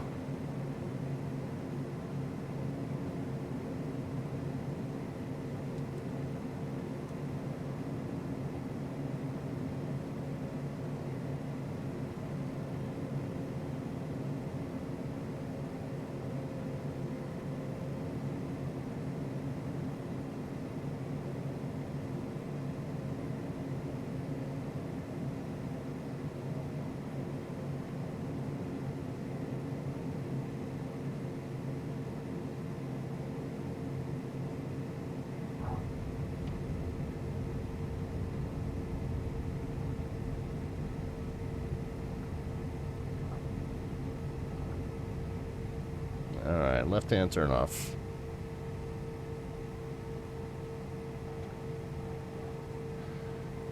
Alright, we did it, guys, finally.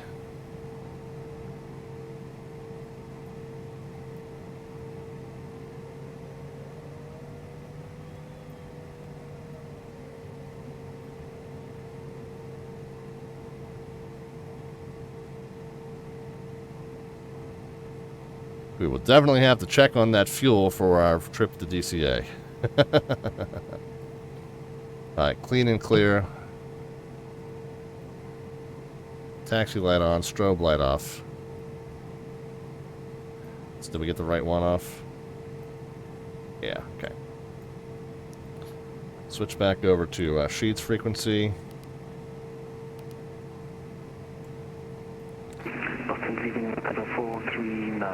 Actually, let's make one call on 22.8. Rutland traffic, Cessna 514, Delta Victor, clear of all runways at Rutland. Now we can switch back over. Alright, we'll talk about the winning number here in just a moment. Certainly not an elegant execution of the go-arounds. Probably should have just stuck with 1.9. I like to challenge myself. You know, when I see a short runway like that, I'm like, I can do it. The problem is, it's not just a short runway, it's the terrain that's on either side of it. So, just got a little too cocky. Should have just played it conservative and went with the easier win. But, we got it down, and hopefully that mess that happened on the 2 extra tries won't torpedo us for the completed rating. Let's get the taxi light off.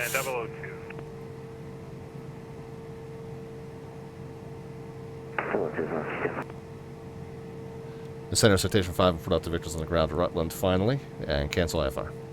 514 Delta Victor, Boston Center, Alpha cancellation received, transfer passing IFR 70. 76 was our winning number. We'll see who had our closest guess to that. Dunkmac nailed it. I just glanced up and saw that.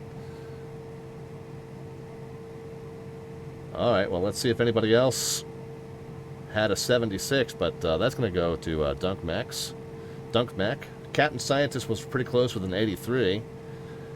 We had other guesses of 134, 122, 128, 143, 4028, and 200 and 110.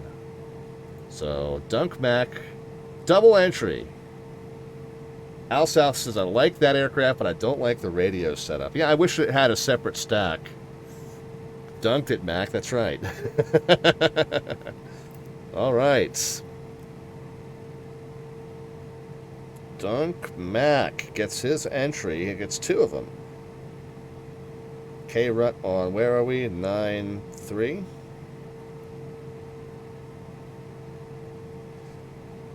So the way this works, guys, is the closest predictor to the descent, the vertical descent rate upon touchdown, gets an entry into our landing rate raffle, the second of 2 raffles that we run on this channel. Talk about the first one in a moment.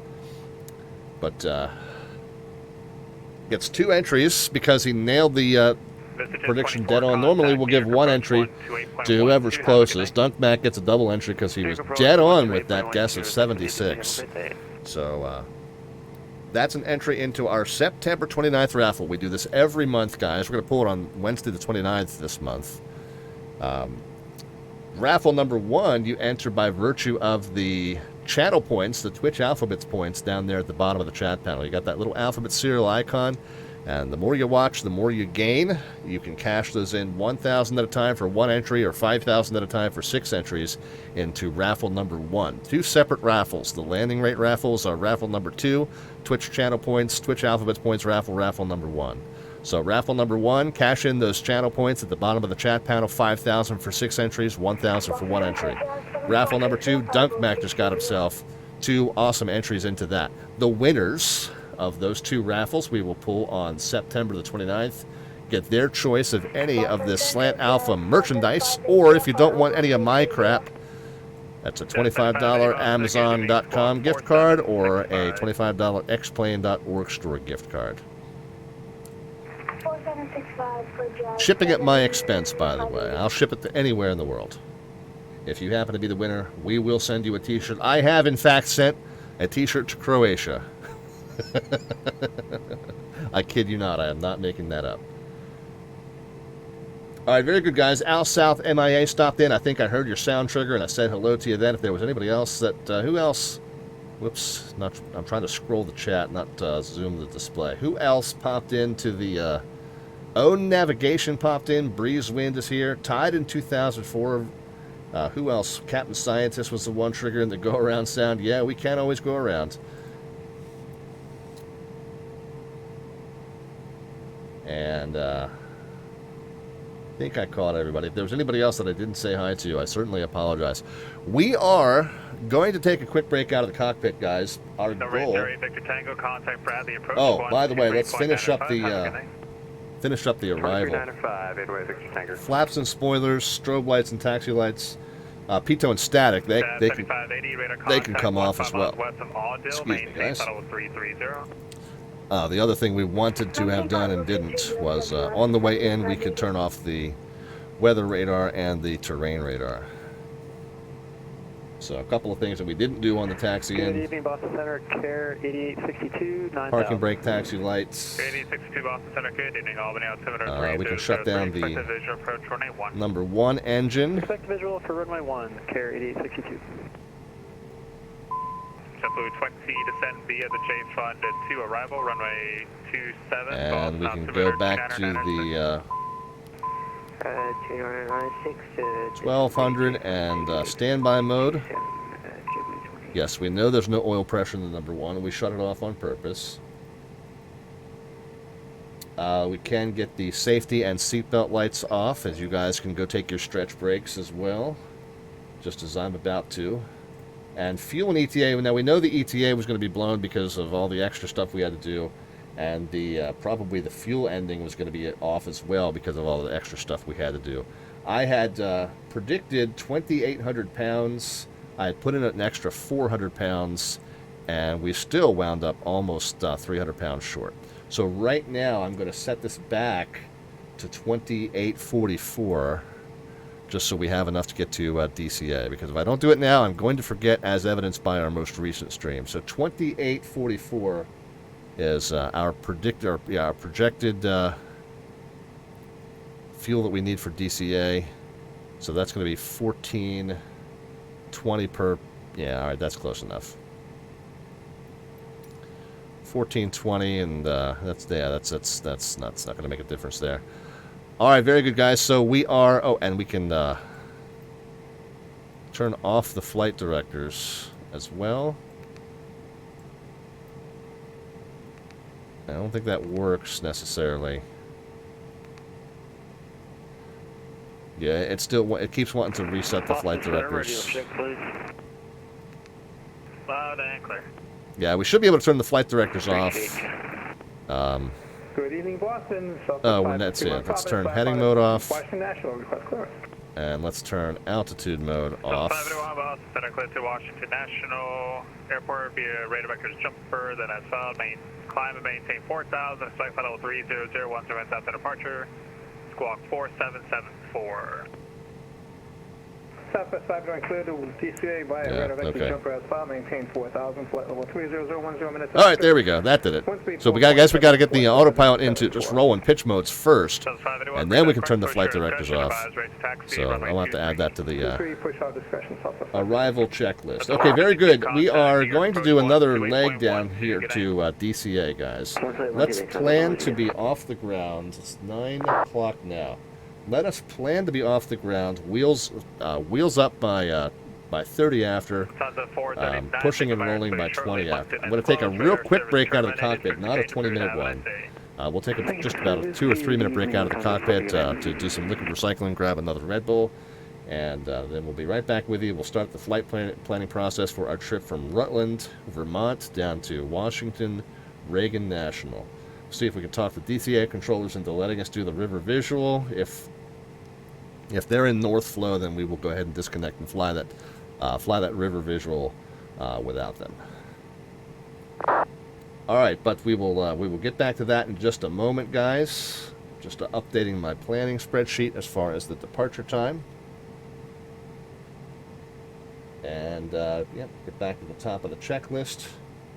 And we will take the camera out. Let's see if we can.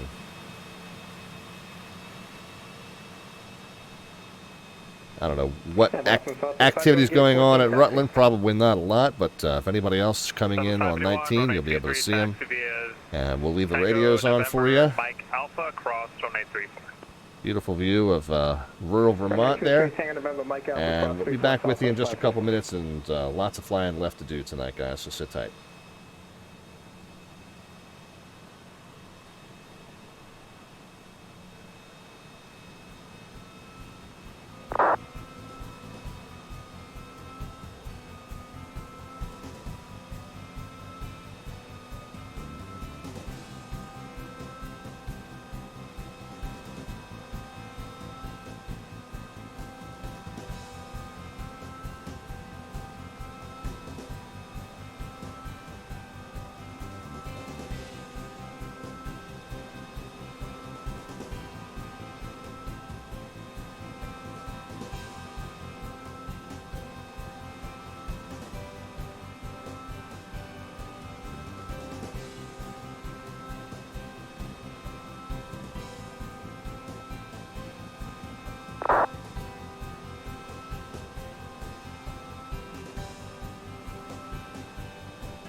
Boston Federal, good evening. Delta 396, passing 12 for 14.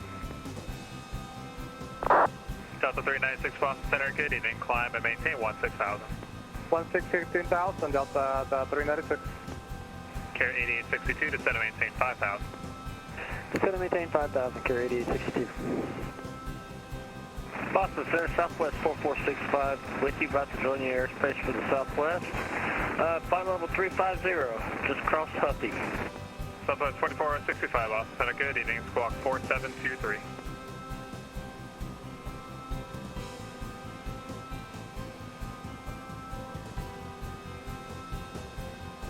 And Boston Southwest 521, ready to go, runway 23. This is Southwest 581, thanks for turn left heading 160, runway 23, clear takeoff. Southwest 160, runway 23, clear takeoff, Southwest 521.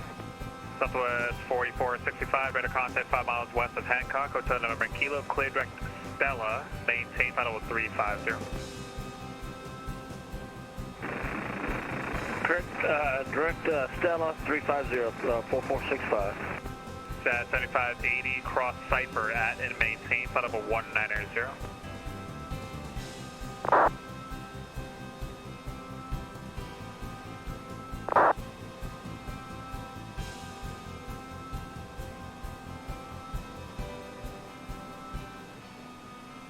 Sat 7580. How about that? Just 7580, go ahead. Sat 7580, cross Cypher at and maintain final 190. Cross Cypher at and maintain Papa 190 for just 7580.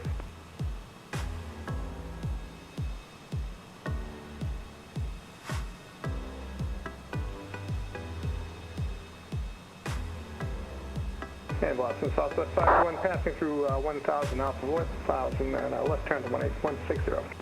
7581, thank you, radar contact, climb and maintain 10,000.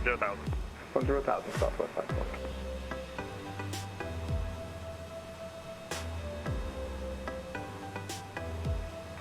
Boston Center, Carrier 8862 has Albany in sight. Carrier 8862, clear visual approach runway 1. Cleared visual, runway 1, Carrier 8862.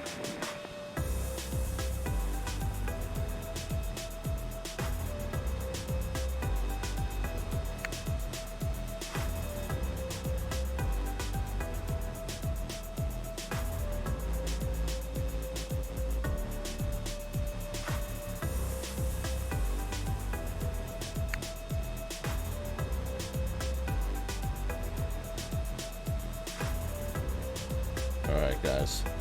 Back with you. We're talking off stream with the tower controller down at DC. We might well get a chance to do that River Visual online. We'll put in the request for it when we get to Potomac approach.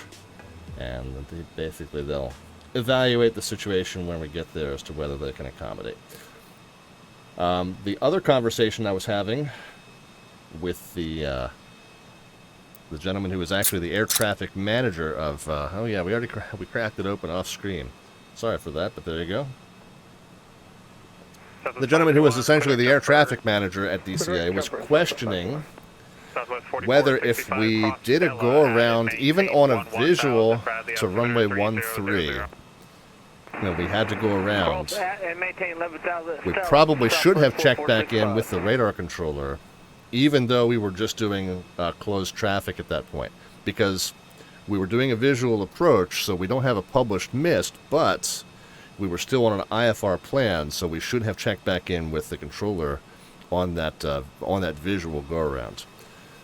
So, just that's one of the finer points of real-world IFR procedure that, and he said there was a big battle over that too. He got a deviation. It was a real-world situation that this happened, and he got a deviation for it, and there was a big to-do over whether he deserved the deviation and the sanctions. So yeah, it's a good point. Just because you're doing a visual approach doesn't mean you're still not on an IFR plan. What we probably could have done was to cancel our IFR plan in the air once we had the field in sight, and then at that point we're VFR. We don't have to go back to the controller if we needed to do those additional patterns to get situated and down on the ground. So it's a good discussion, and yeah, just one of those finer points that we don't really get into the nitty-gritty of that stuff on VATSIM all the time. Sometimes, but yeah, interesting to know for any of you who are, of course, if you're watching this stream for tips on your real-world flying, you're in the wrong place. But like I always say, if you crash and die, don't come crying to me. But anyway, just an interesting discussion. The distinction between canceling IFR and being VFR and doing a visual pattern entry versus being still under your IFR flight plan but doing a visual approach. The visual approach cancels the missed approach procedure, but it doesn't cancel the requirement to touch base with the controller if you do go around. Apparently. Now, Sheed let it go. And I don't know, we'll have to watch his stream back later to see whether he was commenting on my little air show over here, or whether he was just like, I guess he'll cancel when it gets down. He's kind of busy. I don't know if he was paying that much attention to me. But anyway, like I said, it's an interesting discussion, and one that probably bears some further research and discussion once we get over into our Discord server. That's one of the great reasons to join our Discord server, by the way, guys. We often end up in extended discussions about stuff that happened on stream. So join that link there. They're on the lower right-hand side of your screen, and feel free to jump in on the discussion. I'm sure that this will be a real interesting one. I wonder if we can get our friend to point us to some resources for the real-world case that he was referring to. I would love to kind of read through that for reference. All right, anyway, let's talk about our second flight tonight. Again, tonight we were just repeating IFR 17 for the Wings program just because we botched it the other night due to crappy fuel management. Our plan for now is to take a break from the Wings IFR flights, and we are going to head down to Washington Reagan, we're going to fly the River Visual into runway 19 at DCA. This is an approach that you've seen done many times on this stream, but from the standpoint of the tower controller. But tonight you're going to see how it's flown. Hopefully you'll see how it's flown. Hopefully you won't see how it's not flown. But we'll see what happens. We don't have New York Center, but we do have Boston, we do have DC, and we've got some of the regional approaches on the way. All right, let's figure out what we're doing as far as a flight plan, guys. I did sketch this out ahead of time, but we'll look at it here on Sky Vector. We'll bring this over. Go ahead and blank this out. We're going to go Rutland, KDCA. There's no departure procedures out of Rutland. It's just the instrument approach procedures. I guess to be thorough, we can see if takeoff minimums to see if there's an obstacle departure procedure. Rutland will be up here. Rochester, Rutland, Vermont. There it is. JetBlue 20 contact Boston. Yeah, can't do 13 because of the obstacles, which means probably we shouldn't have done that that left closed traffic either. 19 and 1's just a standard but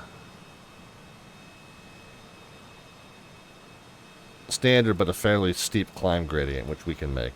So, all right, that's good to know. We will keep an approach up, even though we don't need the approach. We'll just keep it up just for purposes of having the diagram, the taxi diagram. And then let's go over here to the procedures at DCA. So there's no departure procedures necessarily. What we are going to do is direct Albany, then J6 down to Jeffa, and then this blue one here, which is Tango what? Oh, I'm sorry, it's Q480 down to where? Mikey G, that's where we were going to take it. And then Mikey G direct to Lancaster VOR, just from there to there. And then Lancaster is the beginning of the skills arrival into DCA. I believe it's skills 4. Skills 4 is correct, okay. So let's punch that in and see what it looks like.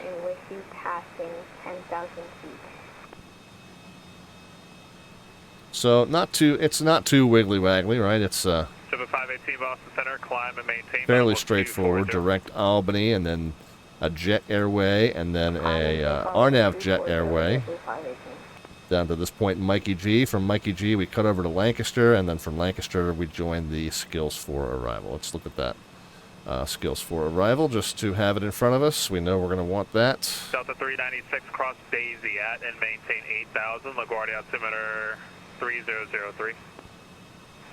There we are, Skills 4. We are going to open up the River Visual and the airport diagram. So Skills, River Visual, airport diagram. And then this one we can back up here.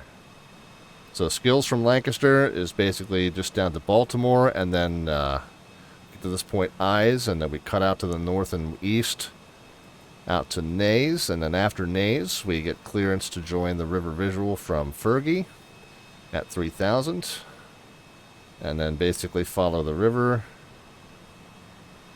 We cross over the 4 bridges, the Chain, the Key, the 5 bridges, the Chain, the Key, the Roosevelt, the Memorial, and the Rochambeau. And over the Chain, you're at 1,800 feet recommended. Key Bridge, you're at 900 feet recommended. It doesn't say here, but over the Rochambeau, you should be probably at about 400 feet as you make that left turn, right turn rather, to join the center line of runway 19. The problem is you cannot come straight in. We talked about this on our air traffic control streams. You cannot come straight into 19. This P56, that is prohibited airspace. This is also prohibited airspace out here. So you cannot come straight into runway 19. You have to come down the river to stay west of that prohibited airspace, and that is where the White House, the Washington Monuments, Lincoln Memorial, Jefferson Memorial, Capitol buildings over here, House and Senate office buildings, Supreme Court's right about there, Library of Congress is, I think, back there, National Mall, yeah, a bunch of federal buildings, and then this is the U.S. Naval Observatory, which is also the vice presidential residence. So this one here, like I said, is about 400 feet. But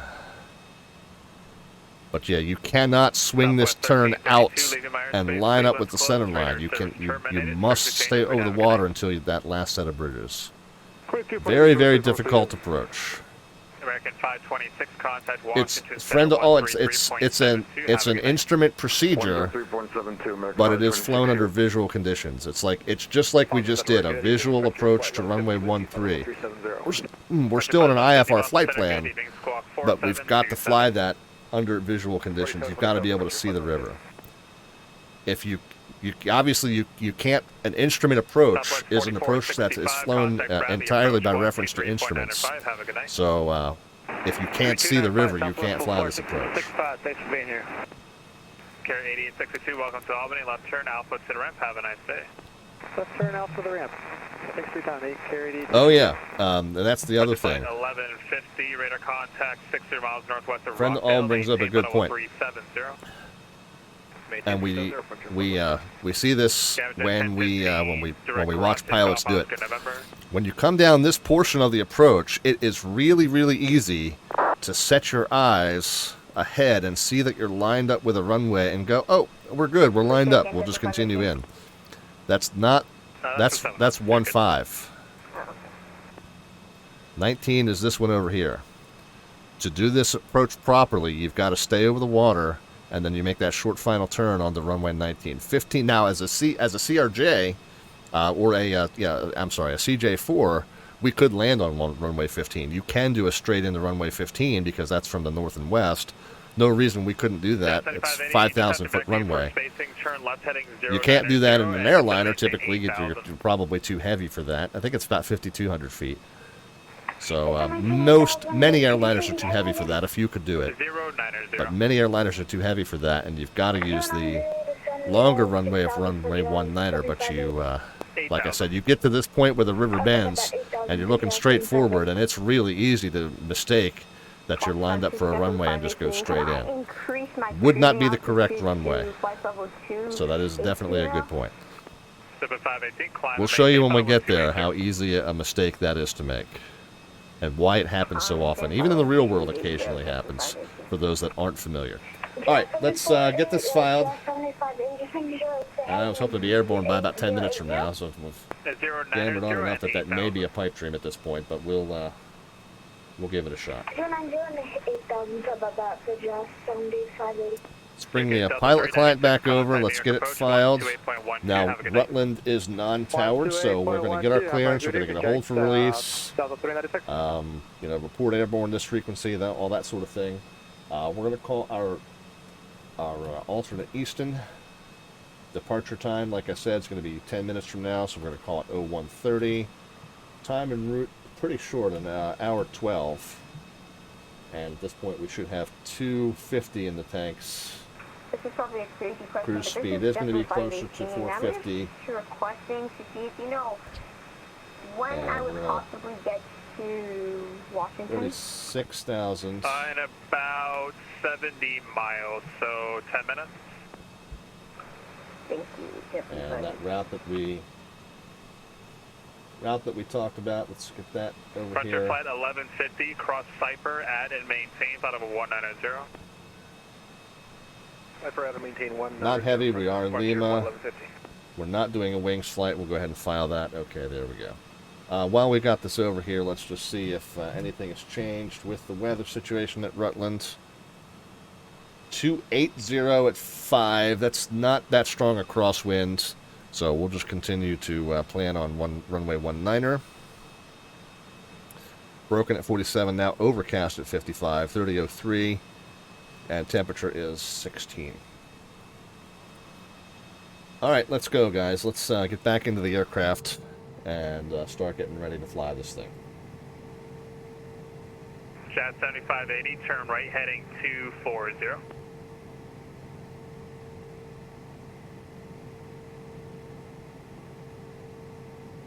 Right 240 for Jet 7580.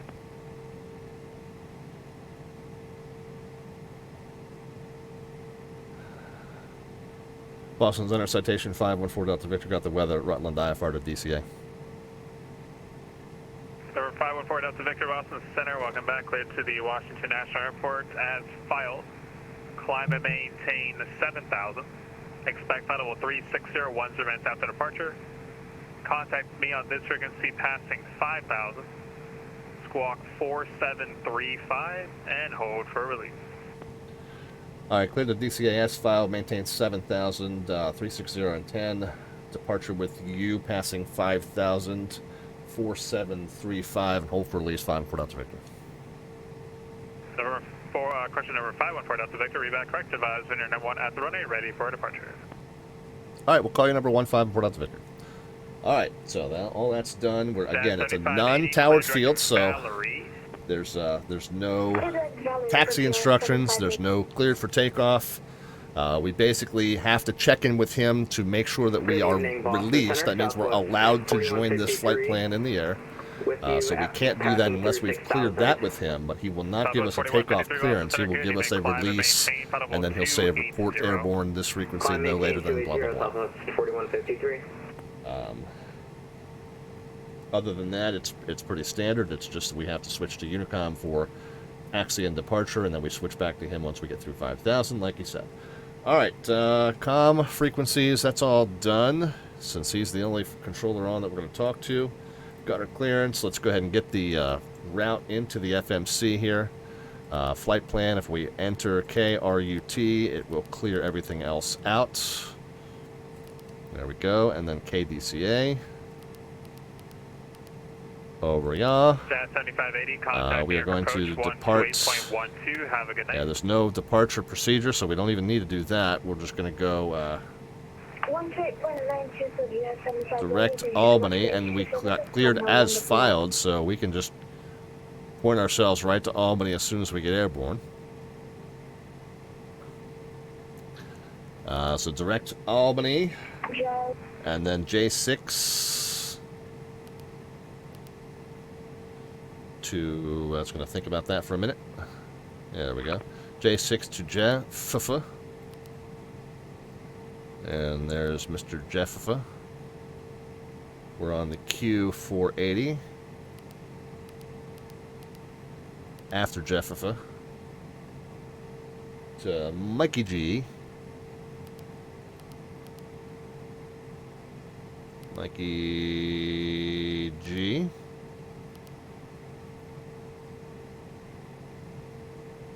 Mike. What day is it, Mike? And then it's the, well, after that point, we can go to the departures and arrivals page for DCA, and it's going to be, what do we say we're arriving via? I forget. Skills. Skills 4 from Lancaster. And it's going to be the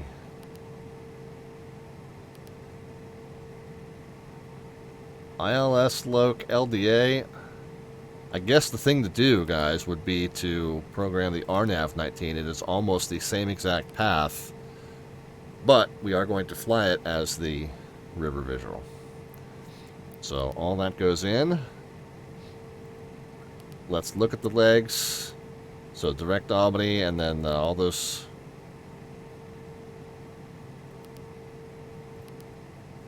points, and then, like I said, we said it went out to Nays, and then we don't know how we're going from Nays to Fergie. We will let the controller work that out with us. 12,000 at Skills, 10,000 at Baltimore. Let's just go ahead and verify that.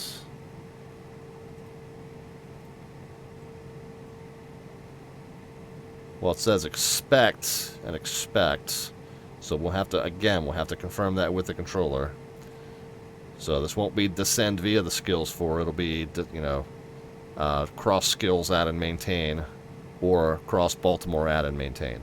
So it's not a descend via on this in this case, since we don't have those hard altitudes. Interesting though that the FMC imported those altitudes, even as though they were firm restrictions. So that's interesting to know, and that's why you brief it. That's why you check. Alright,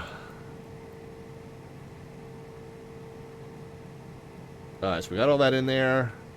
We got our clearance. Let's go ahead and get the takeoff performance done. Captain 1015, thank you. And for your planning purposes, Perf, takeoff. 24. Let me know if you want something different. It is 15 degrees here. And we'll go next. Now these are... Ooh. Oh, we didn't set a departure runway. That's a problem. So there we go. Now we can execute that.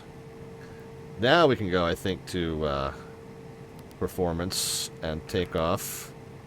Yeah, there we go. And it is 15. And the speeds are blue because we've already done a leg. They should reset to white, but they don't. But we now are sending those over there. So it's 109 and 110. It's going to be our V1 and V rotate, and then we'll pitch to maintain 140 while we're waiting to get flaps up. All right, back to the legs page.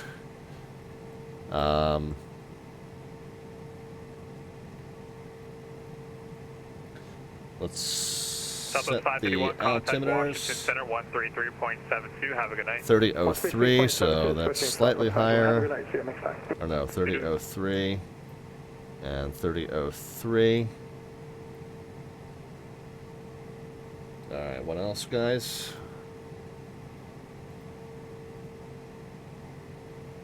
Origin elevation here, yep, we know that it is indeed 787, so almost 800 feet, so that's perfect. Sorry, what was the question again?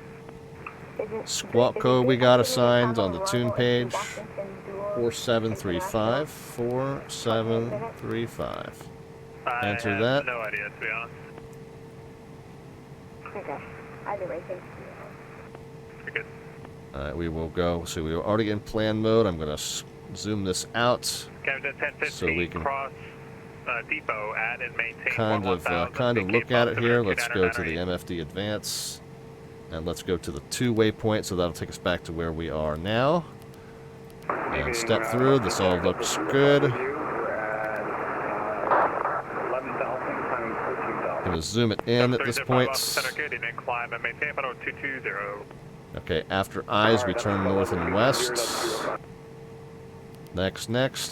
And we keep going north and west until we're told, and then there's a discontinuity because we don't know how we're going from the end of the star to the beginning of the approach.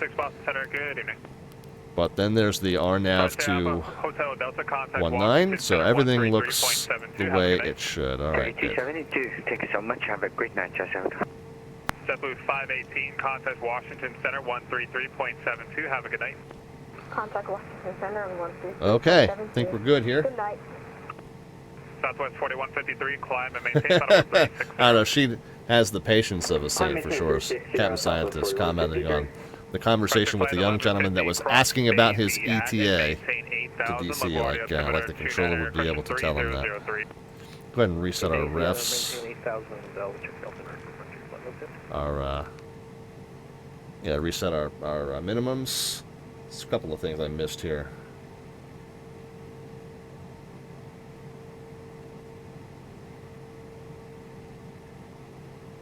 Well, no, that was the only thing. All right.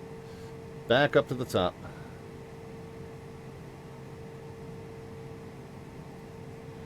All right, initial altitude, we said, he said call and passing 5,000, but we were cleared up to 7,000, so we're going to set that to 7. We're going to set runway heading for runway 19.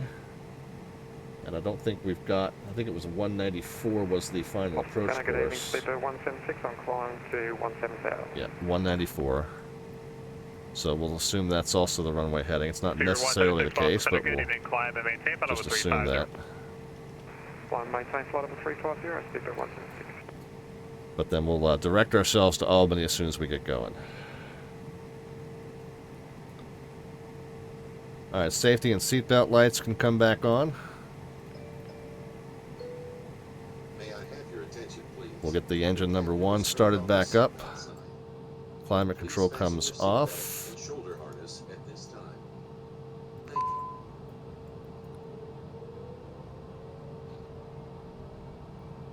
Alright, at 12%, it should automatically kick in there. Ignition on this side, rather. Yep, there we go. Alright, this will stabilize at about 53. This will stabilize about 24.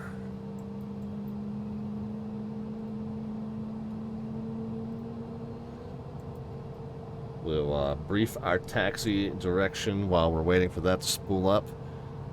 So we basically just need to head west to the main north and south taxiway, which is this one here. So we're here on the ramp somewhere, so we'll just basically try to head west and slightly north, and then take that all the way to the end, and then we'll depart on runway 19. Alright, engine spooled up, the status panel kicked off, warnings, status panel kicked on, warnings have all kicked off. So that is good to go now. Flight control check again. We'll hit system twice. We'll move the controls full left center, full right center, full back center, full forward center, and then rudder left center and rudder right center. Of course, the arrows don't move, but we'll just use our imagination for now. That's just something that the working title hasn't gotten to yet. Flaps 15 set. We'll check and confirm that they are indicating flaps 15. Trim can be set for takeoff. We want it kind of in the bottom end of the green range there, just maybe a little bit higher since we're a little bit lighter on leg 2 than we were for leg 1, but we'll set it to about there. Climate control can come back on, by the way, if I didn't already. Yeah, I didn't. Okay, there we go. We'll go ahead and get the passenger briefing for the takeoff. Now on the second leg, there's a slight bug. You have to select these twice the second time. There we go. Welcome aboard the Citation CJ4 aircraft. Pitot and static can come back on. At this time, please refer to the passenger briefing card located near your seat. Did Sheets sign off? Or did he just go that quiet? Smoking is prohibited aboard this aircraft while the no smoking lights are illuminated and prohibited. Alright guys, I think we're ready. At all times. Aviation regulations require passenger compliance with lighted no We'll swap over to placards as well as flight crew instructions. swap over to Unicom. Taxi, takeoff, and landing. Please And taxi light can come on. are fastened and all portable electronic devices are turned on. Tables, luggage, and loose articles must be stowed. Rutland traffic, citation 514 Delta Victor, taxiing out to runway 19 for IFR southbound departure, Rutland. Position and your headrest extended per instructions located near your seat. To fasten your lap belt, place the flat metal end into the Swap back over to Sheets frequency. Hopefully we'll hear something. Boston Center, hello again. There we go. Charlie Mike India Lima Hotel. Cross it in front of you and hook the metal end onto the stud located in your lap belt. To release your lap belt, depress Charlie Mike India Lima Hotel, boss. top portion of the buckle. Type Piper Archer. I'm 20 miles north of Burlington for landing. Unexpected turbulence. Please Charlie Mike India Lima Hotel, squawk 4770. 4770. in the event of cabin depressurization, oxygen masks will Alright, so we're going to make sure we locate the nearest mask, get heading northbound. down to the full length of the tubing and place it over your nose and mouth. Adjust masks by pulling the elastic straps and breathe normally. Don your mask. Charlie Mike India Lima Hotel, radar contact 25 miles north of Burlington. I always forget to do that brake check when we first get rolling, but brakes are checked and working. Right downwind, runway 33, Charlie Mike India Go ahead and Lima get the Hotel. weather radar on. Turn the handle in the clockwise direction. Pull the top That's of the terrain. Walker We'll get, 671, cross lobby at and then we'll get the weather radar, I'm sorry, terrain radar on to discard the emergency exit Cross lobby. secondary map. through the opening onto the wing and continue forward Boston Center, November 143 Hotel Bravo at Worcester, looking to get IFR out to Nantucket this evening with information, Lima. Air 143 Hotel Departure Bravo, frequency is Center, preset. Bradley approach 123.95. And then we'll get our landing and strobe lights on when we're ready to go. Hotel Bravo. Second, pull down on the inner Boston United 1682, Fireball 27. That 1682 Boston Center, good evening, clear deck Deer Park. Deer Park, United Life 1682. vest locations are placarded near your seat. To don the life vest, tear open the storage bag and remove the vest. Place the life vest over your head. Oh, hush. Wrap the strap around your waist. Buckle. Boston Center, Air Canada 2143 with you, direct Buckle hot, and tighten the strap. 10,000 for 14,000. Air Canada 2143 Boston Center, good evening, climb and maintain 16,000. Climb maintain 16,000, Air Canada 2143. Attached to the vest. For information on the All right. United 1682, cross Deer Park at and maintain, flight level 190. Deer Park, Canada maintain level 190, United 1682. or consult your flight crew. Thank you and have a pleasant flight. Center citation 514 Delta Victor number 1 at Rutland. 514 Delta Victor, release for departure, clearance void at 0150. If not airborne by then, advise me of your intentions no later than 0155.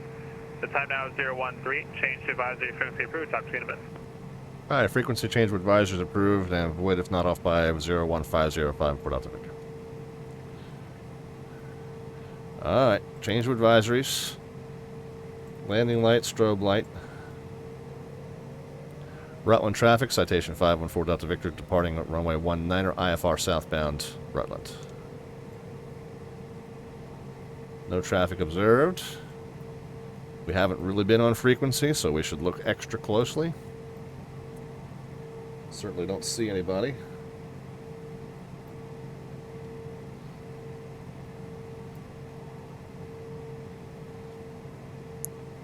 Check again just to be sure.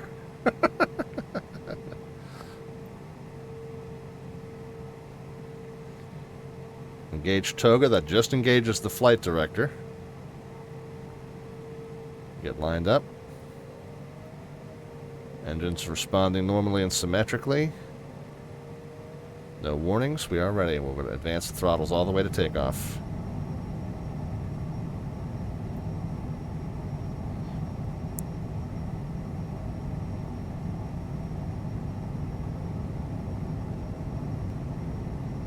Alright, this is V1 and rotate, V2. Don't sink. We've Don't gotten this sink. on the second leg Don't every sink. time. Don't sink. Not sure what's going on with Don't that. sink. So pitch Don't for sink. 140. We'll go up to at least Don't 1,000 sink. AGL. Go ahead and get the flaps in. Autopilot. Heading. Light level change. We'll increase the speed to 240.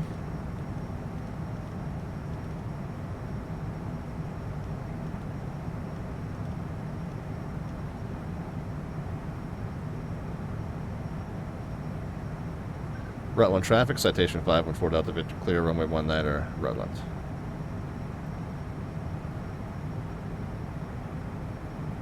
Back over to Sheets frequency. Very good. Go. Oscar 93, descend and maintain flight level 360. Legs and direct to Albany. 360 for Austria 93. Execute and nav mode. Center citation 514 Delta Victor's departed Rutland, 5,600 going to 7,000.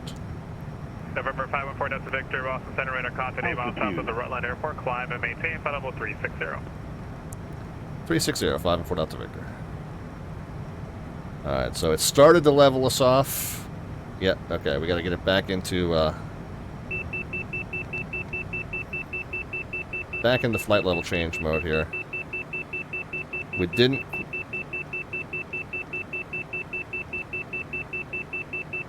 Oscar 93, what's your Mach number? Decimal 81 for Austria 93 Heavy. Okay, thanks. Yeah, we didn't quite get the altitude select knob up in time. So that's why we were overspeeding. It was trying to level us off at 7. It's okay. So we got it climbing again. We got it back into climb. Delta Altitude 305 cross is Calverton, Charlie, Charlie, Charlie at 360. 2000 and 250 knots. Was that for Southwest or Delta 305? Delta. Alright, can you answer 305 then? Sure, Double Delta check. Climb. Calverton, Charlie, Charlie, Direct Charlie, Albany. maintain We're in LNAV. We're in flight level change to 240. 360 is correct. Okay. Through 10, we can go landing lights and logo lights off. Yeah, so what happened there was that I was trying to check in quickly so that he could give us cleared higher than the 7,000 initial altitude before the plane started leveling off. Unfortunately, that didn't happen, and the plane started to kick over into altitude select mode before I got the knob spun up. So that's why what I probably should have done was just anticipated the level off and pulled the power out. But I was just trying to stay optimistic that we get the knob spun up before before all that happens. But it's okay. It just means we were going a little quicker than 250 for just a second there until we got sorted out, and then once we got the plane back into flight level change mode, all was well. It's then repitched to capture that 240 speed. All is well. We are in climb. We do have slightly more fuel in the left engine and left tank than the right. So let's see if we can screw this up again. November 514 Delta Victor, I may have to make an amendment to your route to keep Washington happy. Would you be okay with the new route? It actually might get you there a little bit faster. Whatever you need us to do, 514 Delta Victor. Okay, let me know when you're ready. Ready to copy. November 514 Delta Victor, clear to BizX. That's Bravo, India, Zulu, Echo, X-ray. Q75 to Medina, Mike X-ray Echo, and then the Clipper to arrival. Alright, present position direct BizX, Q75 Medina, Clipper to arrival, 514 Delta Victor. Feedback correct, appreciate it. Alright. Well, for right now... Oscar 93, turn right heading 270. Right, 270. BizX, B-I-Z-E-X.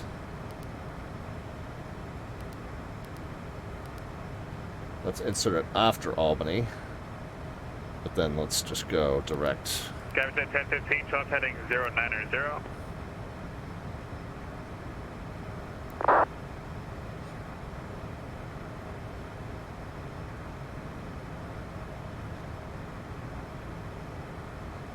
Alright. A couple of things while we're just getting that sorted out. Bump into standard. 29902, 29902, okay, standard, 29902, standard, okay. Alright, let's figure out the rest of that route then. Let's get it going direct BizX, and then just in case we mess anything up, let's just pop it into heading mode. And just keep pointed in that direction, just in case. Alright, so now I can screw it up however I'd like. Fly Mike India Lima Hotel, wind 320 at 7, runway 33, clear to land. Clear to land, runway 33, Charlie Mike India Lima Hotel. United 1682, cross so let's Madison delete and that. maintain 1000, Bradley altimeter 3001. Delete that. Maintain 1000, United 1682. Gavin 1015, descend to maintain 3000.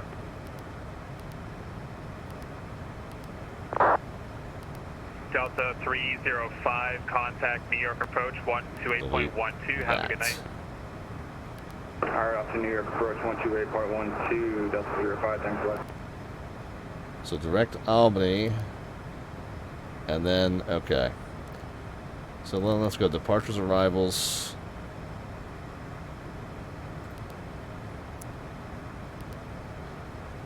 Let's unselect that, and let's unselect that for now. Oscar 93, clear direct to Kiever. There we go. Alright, now we can go back to flight plan. And it's just direct BizX. So now let's go.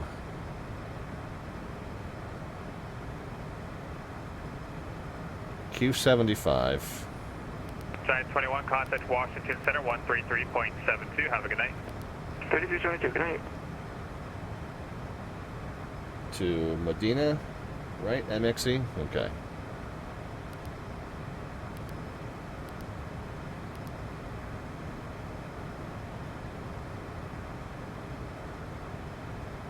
And then after Medina, okay, the plane should be getting close to switching over to from a 240 to a Mach 66 climb.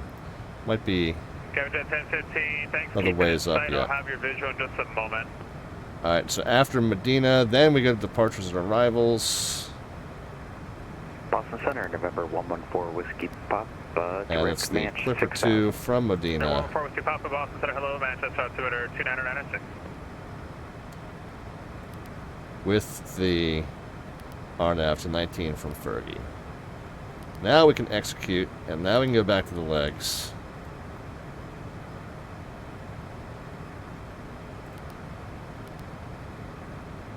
So BizX, then Dewey's, then Jersey, then SBJ, which I think is Solzburg or something like that.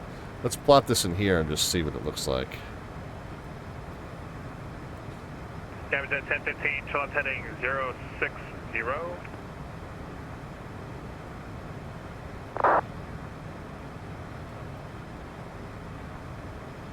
A little more southerly than what I had plotted, but that's fine. The other thing that does is center is not, New York center's not on. So we had chosen a route that was more like this way, and they just gave us something that's like more this way. So it actually keeps us in control of the airspace, even if New York center's not around. Orbit 1024, runway 29er, taxi via Charlie Alpha, cross. Okay, so there's BizX, and then then Dewey's, and then all the way down there. Runway 29er, Charlie Alpha, cross at 36, orbit 1024. Jet 1015, clear visual approach runway 84. Okay, there's the Solberg, not Solzburg, Solberg. And then we take that down to Copes. And then what is this here? Medina. Okay, there's Medina VOR. And then from the Medina, then we're on the Clipper, so we'll just delete that. Don't need that anymore. So instead of the Skills 4. Sorry, Mike, India Lima Hotel, welcome to Burlington. Do you have taxiway golf to your left by any chance? Back to the Clipper 2. Boston Center, Delta 413. This is still an expect, though. Interesting. Delta 413, Boston Center, good evening. But it does the same thing. It takes us out to that point. Edward, and then Megs, and then Nays. Okay, that might be in front of you. So let's do this. Try Mike India Lima Hotel, go straight ahead, left turn onto runway 19er, and then left turn on Charlie to the ramp. Have a good night. Okay. Alright, well, we can go back into LNAV mode. Left turn onto runway 19er, and looks then like left we've turn wandered on Charlie off of that line just a little bit, so I'm going to redirect myself to BizX and execute, and then go back into Delta 413, clear deck LNAV mode. Maintain flight level 230. Oh, 64, not 66, sorry. Buck, descend and maintain 230, Delta 413. Delta 413, thank you, and direct to Roebuck. I just missed that part. Yep, clear direct Roebuck, descend and maintain 230, Delta 413.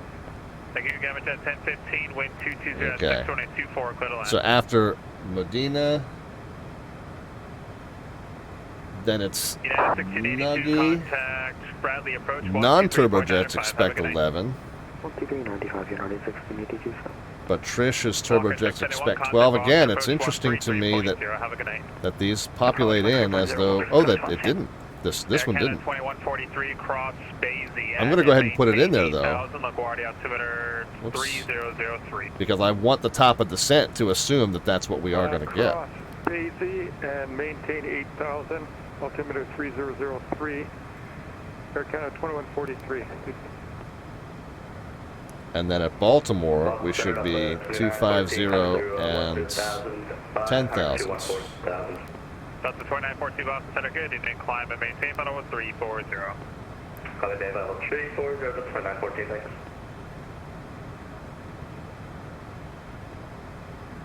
So on the skills, these expect altitudes populated in like they were hard altitudes. On the Clipper, they did not. So I do find that interesting that two different approaches, two different arrivals were handled two different ways. Might just be an error that they do import on the skills. I wouldn't think they should. But again, I tend to put them in anyway just because I want the top of descent that the plane calculates to operate under the assumption that this is indeed what we're going to get. So I think it's a good idea to put them in there. You just have to know that that's not really a firm altitude restriction. And, yeah, I did overshoot the fuel correction already, didn't I? But at least I caught it before it yelled at me. And Boston Center, hello. Good evening. Lufthansa Cargo 5 Alpha Mike. Passing 10,000 for 14,000. Lufthansa Cargo 5 Alpha Mike, Boston All Center, right. good evening. Climb and We're all maintain good. 16,000. Climb 16,000, Lufthansa Cargo 5 Alpha Mike.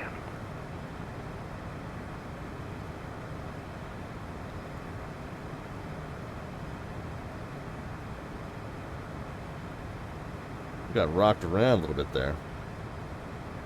Excuse me.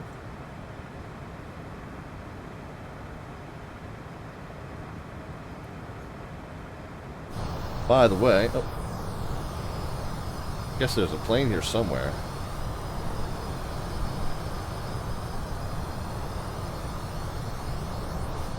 There we are.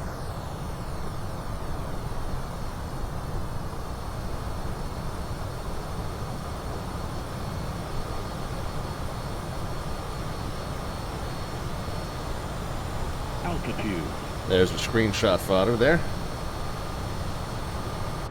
We'll go ahead and get back in.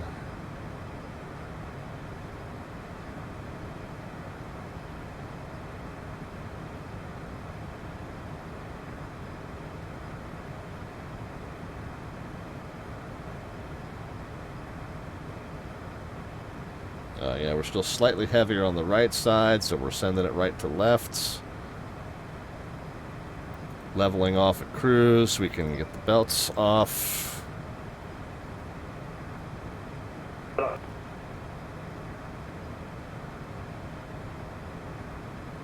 Okay, out capture there at 360. We're going to leave it in climb power until we get up to Mach 7.7. Captain 1015, welcome to Nantucket, Echo Charlie to the ramp. Have a good night.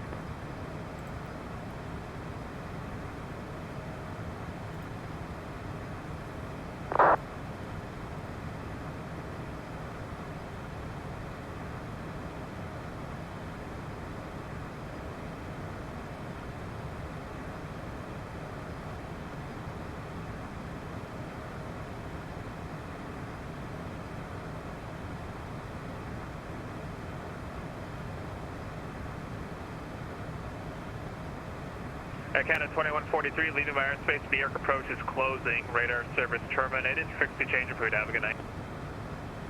Thanks a lot for the service, Air Canada 2143. Osprey 93, contact Washington Center 133.72. Have a good night. 3372, Osprey 93. Happy. Probably the Take care, dude. 3372. I'm just going to put that in the standby since I have a feeling that's the handoff that we're about to get as well. Still a little ways down. Actually, where is that switch over?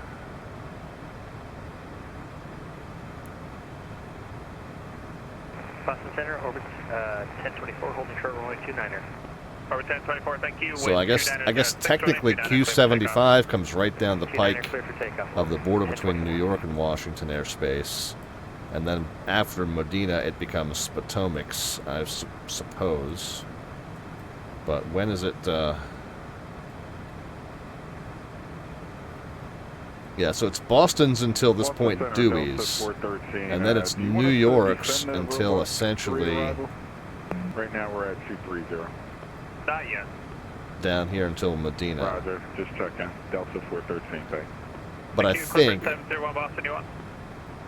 I think that Boston and Washington, I think they do hand off directly to one another in cases where New York's not online, and we're talking about these little, tiny little slivers of airspace.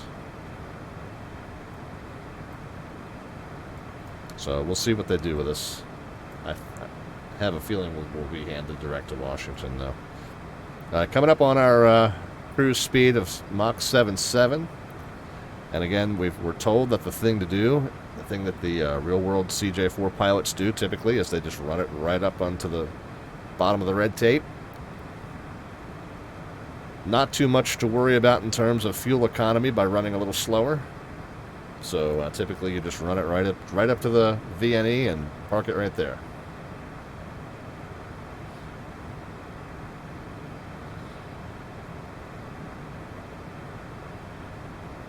I guess we can re-step through the legs page on the MFD. When it's safe, squawk 4722. Just to make sure everything's in the way it should be. We'll zoom it in. 22, orbit 1024. Just kind of get a better look at it here.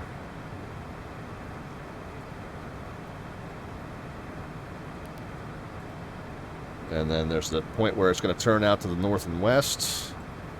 And then again, we don't know. At the end of that star, we can't just presume we're going to be turned automatically onto Fergie. So that's why this is a discontinuity in the plan, but it's a correct one. Number 114 Whiskey Papa, advisory on the weather at Keene and when able, say approach request. Alright, let's... we already have the weather at Keene, and we'd like to request the ILS for runway 2 approach via the Keene. Go ahead and knock it to cruise power here. Just try and maintain about 7.6 or thereabouts. We'll see how 95 does for us. Anyway, so like I was saying, there's a tendency when you put this in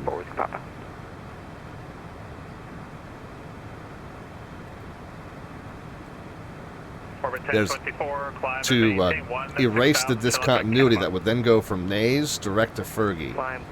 If you're flying solo and you're not on a multiplayer network and you're not under active air traffic control, there's no problem with that. But when you're flying with air traffic control with other players, the controller's going to turn you into that approach when it's safe to do so. And you can't just assume after crossing that point Nays that it's okay to just make that turn. This star actually tells you after Nays, your job is to keep on going on that heading until straight on till morning, Peter Pan. Just keep going. So that's why it's set up that way in the FMC on purpose. And it's depart Nays heading 327 for vectors to final approach course. That means the controller will tell you when to turn. So very important that you don't erase that discontinuity unless you are absolutely sure you're going to be able to remember to put it into heading mode at that point. The safer thing to do is just leave that discontinuity in there.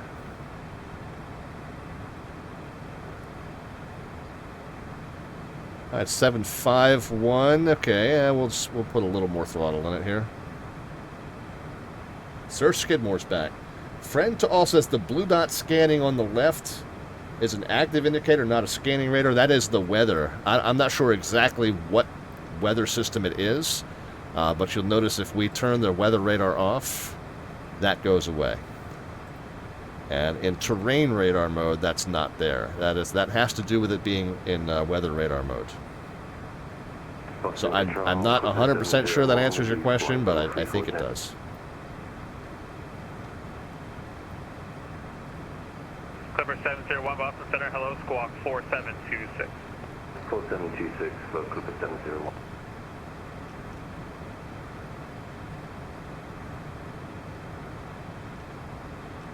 So it is a scanning radar, says friend to all. I assume so. Contact Washington Center 133.72. Have a good night.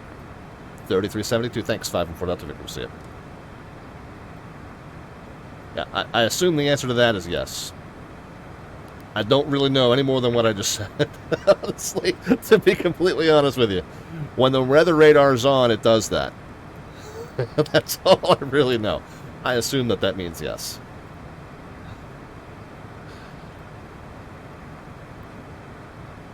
Alright, let's check in with our friends at Washington Center. Washington Center, Citation 514 Delta Victor is 360. Citation 514 Delta Victor, good evening, sir, Washington Center. Welcome aboard. I know who that is. Vista Jet 24, contact Potomac on 119.85. Have a good night, sir. Potomac on 119.85. Thank you for your Have a great day. You too, sir. Very cool. Washington Center, United 22, maintaining flight level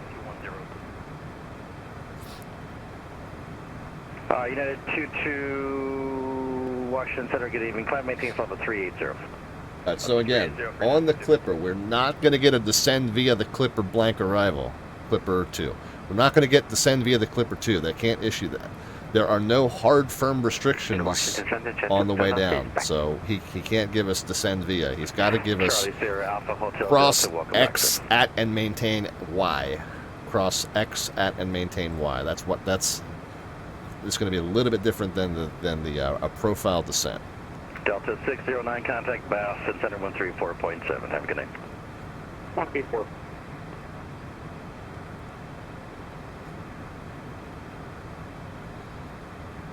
So, friend, I just asked a good question. Sir Skidmore said he did my wings VFR number 5. Think it's the longest they've gone without any kind of a GPS or autopilot. And friend all says why you're not allowed to use it. Center 135.5. Good night. Not that you're not allowed to use it.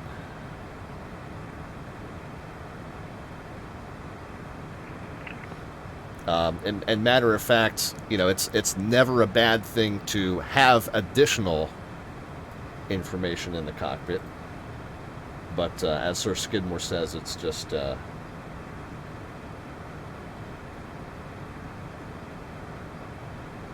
means United to 729 Washington Center. Challenge yourself. United 729 Washington Center. He just handed somebody off to the United 22 contact Washington Center 135.5. Good night. He handed somebody off to the other center controller, and they didn't answer. I was just making sure it wasn't me. Sierra Alpha Hotel Delta, also for you, contact Washington Center 135.5. Good night, sir. 35.5. Thank you so much. Have a great night, sir.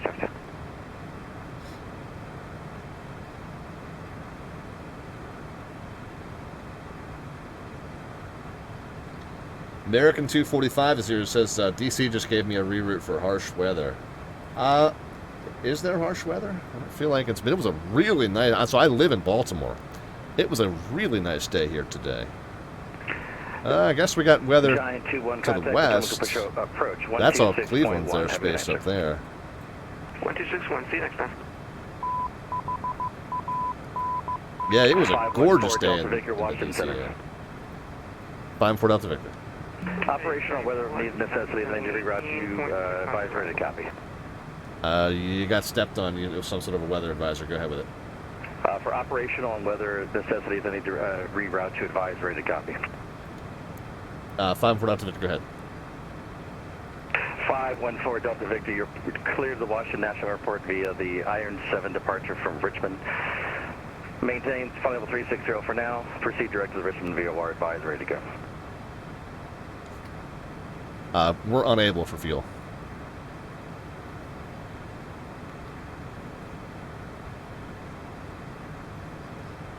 He's messing with me. 514 Delta Victor, I apologize, sir. What were you unable for? Yeah, we're not going to have sufficient fuel to head to Richmond and back. All right, sir. But let me reroute some other guys, and then we'll get you going down the Clipper. Roger. American 245 with the follow too. Somehow I have a feeling he's in on that joke.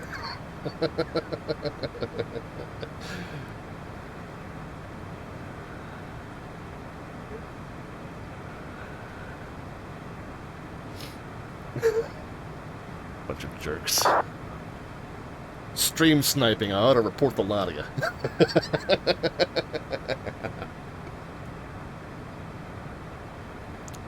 No. All in good fun, guys. Good to have you all here.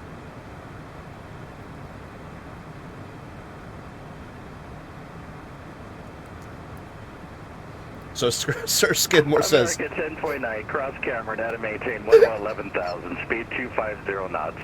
JFK altimeter 3004. Cross camera at 11,000, 250 knots for American 1029. Austin 96, contact.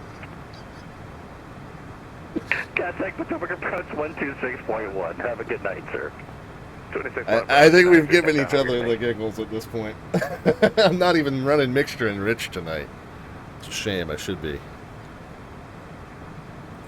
United 729 Washington City with me.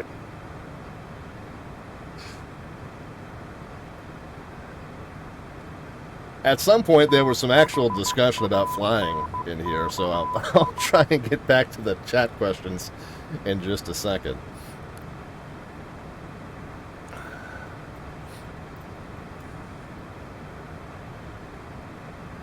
Howie Hitzer was asking about resolution. I am running on ultra settings. The PC specs are down there underneath the About tab.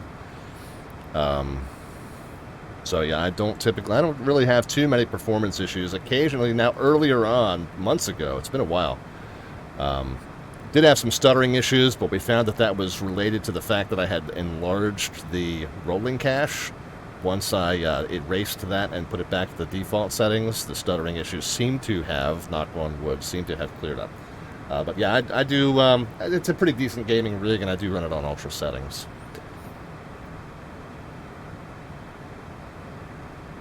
Skidmore says, I'm doing the Boston Wings flight, flying them Slant Alpha, thanks to Mr. Slant Alpha.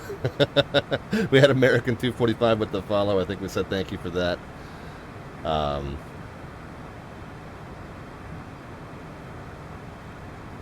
Friend says, don't know the answer to your question, but sometimes, yeah, you do have to override. So Twitch is going to automatically knock you down into a lower resolution for the stream, but that has to do with the streaming bandwidth. Not with the resolution I'm seeing. I downscale to 720 and 30 just to dang it, overshot the fuel balance again. I downscale it to 720 and 30 just to allow the largest number of viewers to see it without buffering issues. I think that high resolution, high definition, and high frame rates are great. But mostly what we're studying here are the procedures, and I would rather have most of you able to stream it without buffering rather than seeing it in crisp 4K or whatever you want to see it in.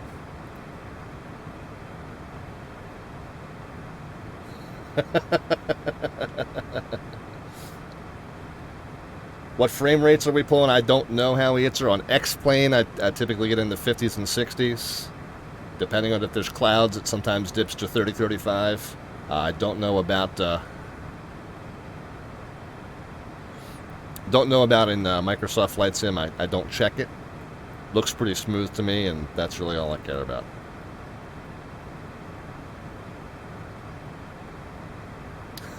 Washington Center, November 171 Bravo Charlie is passing 12,500 for 17,017. I'm getting crapped on by all of my colleagues for refusing the BS reroute they were trying to give me. I will say DC Boy in Virginia and Victor 4288. 171 There's Bravo no Charlie way getting to possible Washington Center, welcome aboard. I need to go all the way down to Richmond and back up because our certain friend is not on finals at DCA. That's the only time that happens.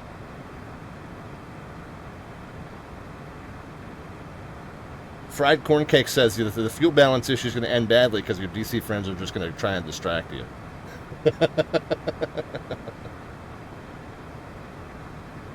I wasn't going to name names, Victor 4288, but yeah. Friend to all, the only reason I make a big deal out of the fuel balance is because when we sit on the ramp and we're running just the number 2 engine, kind of as our APU, the right tank gets a little lighter than the left, and I just get OCD about it, and I try to rebalance it, and then I forget that I'm doing that, and it just, I make it worse rather than better. Typically in this plane, the right engine pulls from the right tank, left engine pulls from the left tank, and that's all you got to worry about. I'm shifting some fuel from the left to the right just to account for that rebalance. You know, again, the right got lighter because we were sitting on the ramp just running it. But yeah, I'm obsessing. I was obsessing over about 12 pounds difference, and the alarm goes off when it hits 100 pounds difference.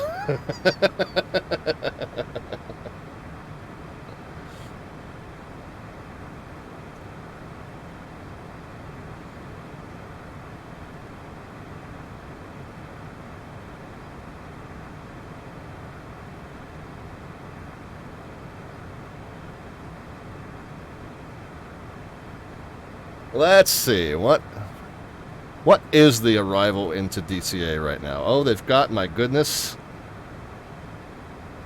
That one's already arrived. Those two aren't even off the ground yet. Wow, they've got 6 whole planes coming in. Yeah, Aaron, I call BS.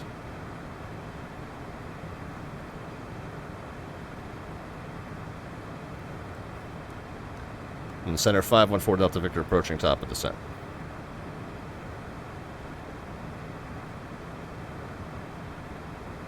Citation 514 Delta Victor, Washington Center. Go ahead with your message. I apologize, Liz.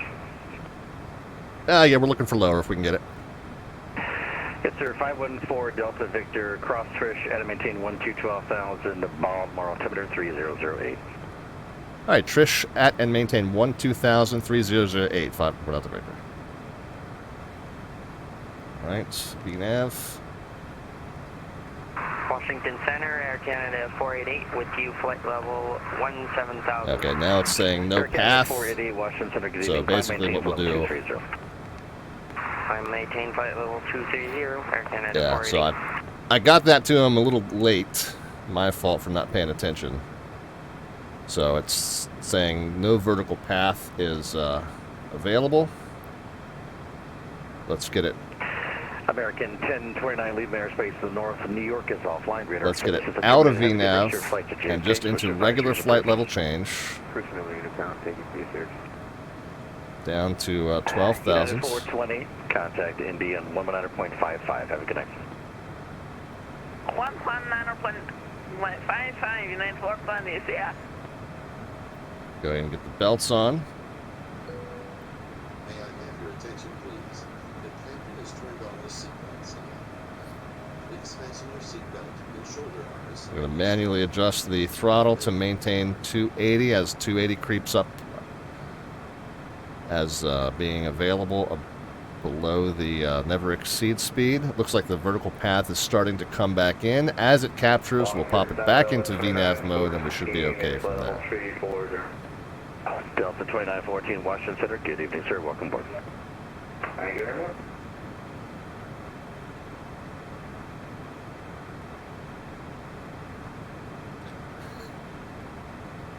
Alright, there we go. So let's go into VNAV. And VPath is now captured. Okay. Oh, it didn't capture it either. Air Canada 488, leave my airspace to the north, and New York is offline. Radar. Okay, now it's adjusting. Now it's adjusting. Okay. Montreal. Have a good night, sir. There we go. First. Okay, so we're back on. We're good. Thank you, and good night, Air Canada 488. Washington Center, hello, Walker 998, flight level 350. Walker 998, good evening, sir. Washington Center, welcome aboard.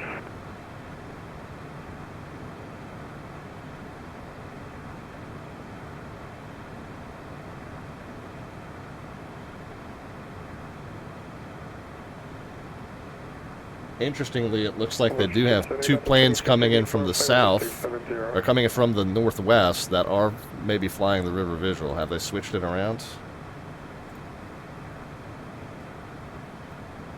Delta 26, yeah, they did. Good evening, sir. Washington Center. Welcome Awesome. aboard.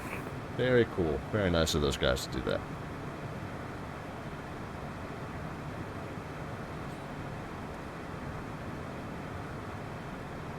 Alright, let's go ahead and brief that River Visual. Let's let's go ahead and get the ATIS over V-Pilot just to have it here.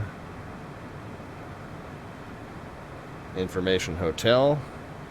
They are in south now.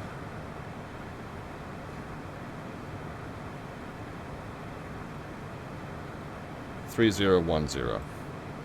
What is the wind? Oh, it actually did flip around. Okay, they didn't do that for my benefit. That's good to know.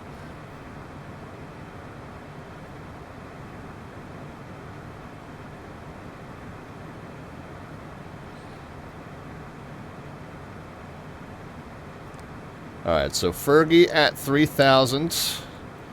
They'll have us call the river in sight, and then it's Chain Bridge at 18.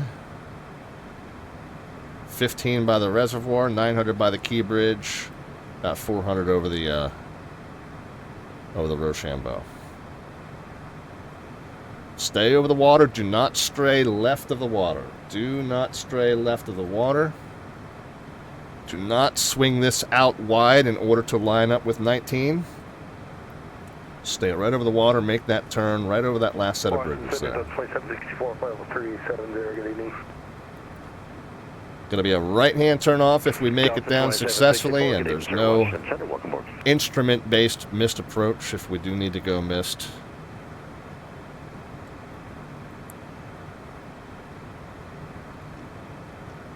Do need to be aware there was a speed restriction along this arrival somewhere, I think.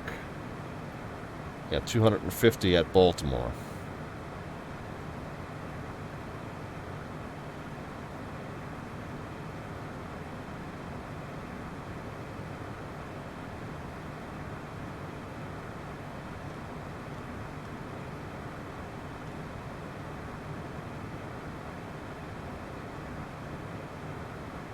Alright, now, so what did the 3010 150 at 3, so 3 knot wind. View at 55, so when we intercept the top end of the River Visual, we should be fine visibility-wise. 3010, we'll go ahead and get that there we go, 3010, and we'll just leave it. And I'm not going to switch it yet, but well, we got it dialed in, ready to switch it over. Actually, I think he said Baltimore was 3008. 514 Delta Victor, contact Potomac at 119.85. Happy landing, sir. 1985. We'll see you, John. 514 Delta Victor. Good. See you, Rob.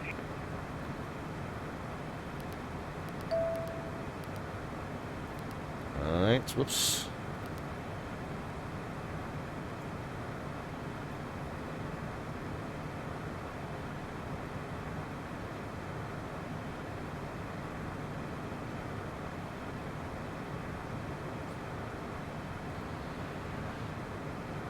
Potomac approach, citation 514 Delta Victor's flight level 207, descending for 12000 at Trish with information hotel. Victor 4983, turn right heading 080. Oh, sure, ignore that. Right 080, vectors to final, Brickyard 4983. Number 514 Delta Victor, Potomac approach, well, cross Baltimore at and maintain 10,250 knots. Expect the River Visual, runway 19er, Baltimore altimeter 3009er.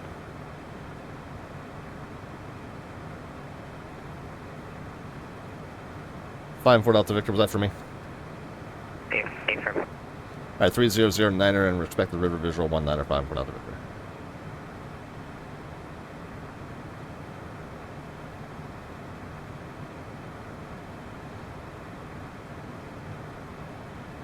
And I'm sorry, was there an additional descent to that? Yeah, there was cross Baltimore at and maintain 10,250 knots. Okay, Baltimore at 10 and 250, 5 4 Delta Victor. Sorry about that. Victor 4983, turn right heading 120, report the river in sight. Turning right 120, call the river 4983.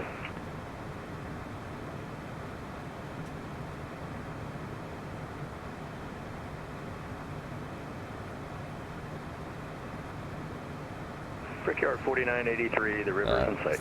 3009, swap it in. Clear for the River Viz 19, Brickyard 4983. So we're clear to Baltimore at 10. So we'll spin that down to 10 now.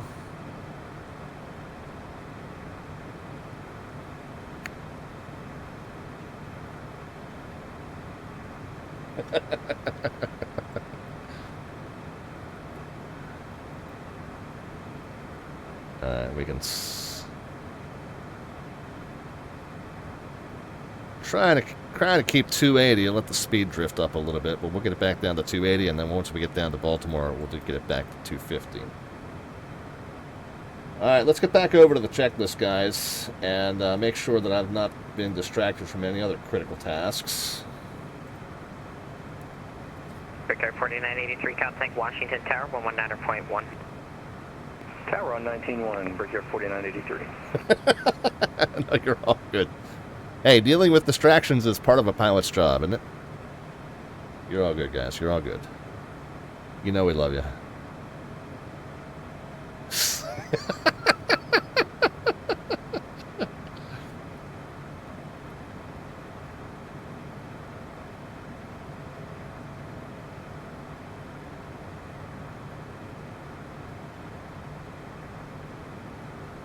Alright. So I think we're caught up with the plane as of this moment.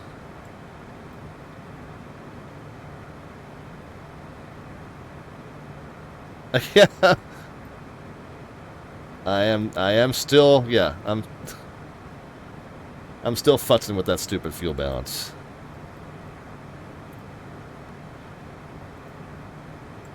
You know what? It's 50 pounds off. Oh, we'll try it one more time. Yeah, no, I'm never going to win that game. That's a losing game for me.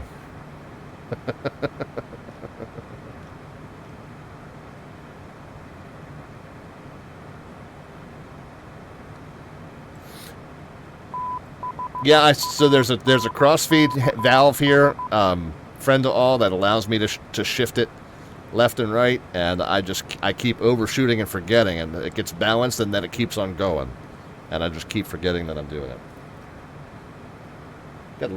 Is that Lugby? Yeah, or Lucky 74.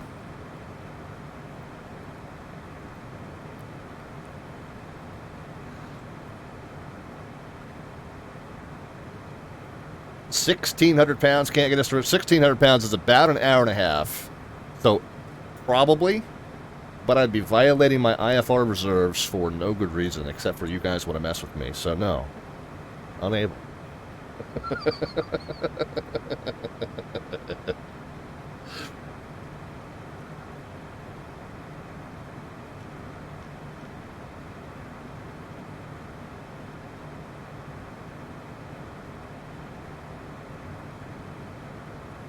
Alright, let's keep a countdown of the fuel balance, and that way we'll stay focused on it. So 30 pounds different now. Altitude. And nope. Time to slow it down to 10. Or 250 rather.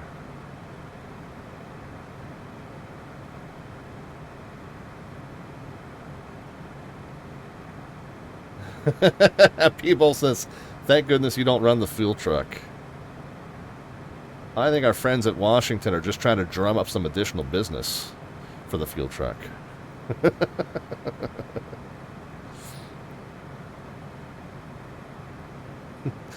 No, we just love you.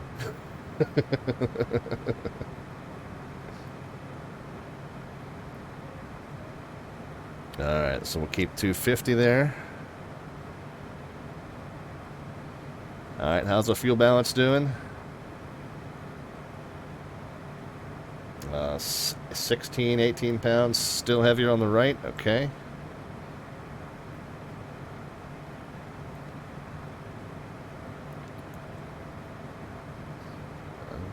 Keep the speed up at 250, let's go.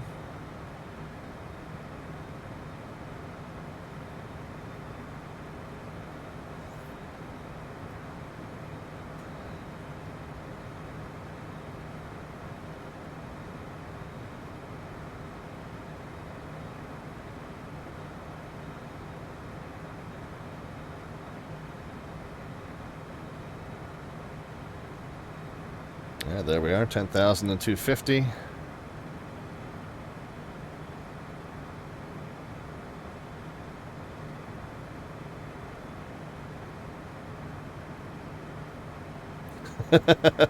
Thank you. We're keeping a... oh, there we go. Perfect, perfect, perfect.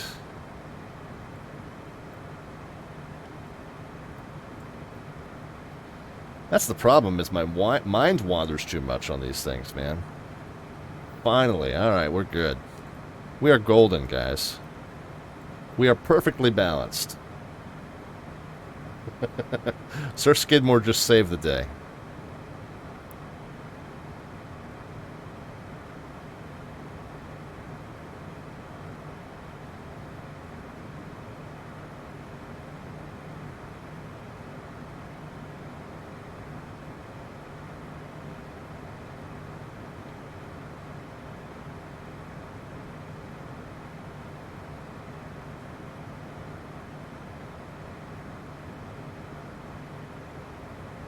Yeah, and the funny thing is, guys, like, in all seriousness, I planned for an alternate of Easton, which is only about 50 miles away from DCA. So I did actually not plan for a whole bunch of extra fuel.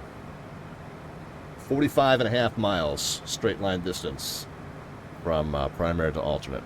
So I actually am not carrying a ton of extra fuel.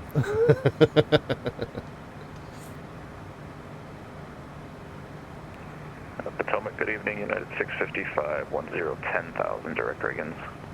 Yeah, that's 655 Potomac departure. Climb and maintain flight level 190. Climb and maintain flight level 190, 19,000, United 655.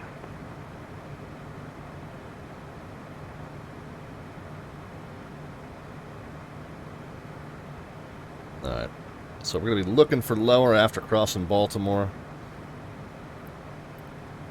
See what they say about getting us down.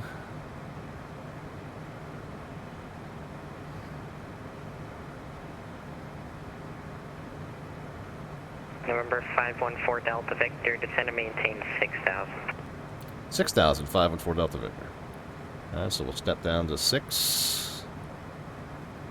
We're still in VNAV, so as soon as I did that, it started the descent. Delta 2317 Potomac So departure. below 10,000 now. We'll go ahead and try and pull the speed back just about 10 knots, just about down to 240. And then once they're starting to put us on the approach, you know, I think probably after we make that northeastbound turn, or northwestbound turn, I think we probably take it to 210. And then once we get on the approach, they're going to put us, we're going to put it down to 170. One of the keys to doing the river visual is speed management. You get the plane slowed down nice and early. You don't want any extra speed on that thing. United 915 Potomac, departure, climb and maintain. Flight level 210, and are you direct Gordonsville? Not yet, still heading 230 as assigned. Alright, climb maintain flight level 210, proceed direct Gordonsville. Okay, direct Gordonsville up to flight level 210, United 915.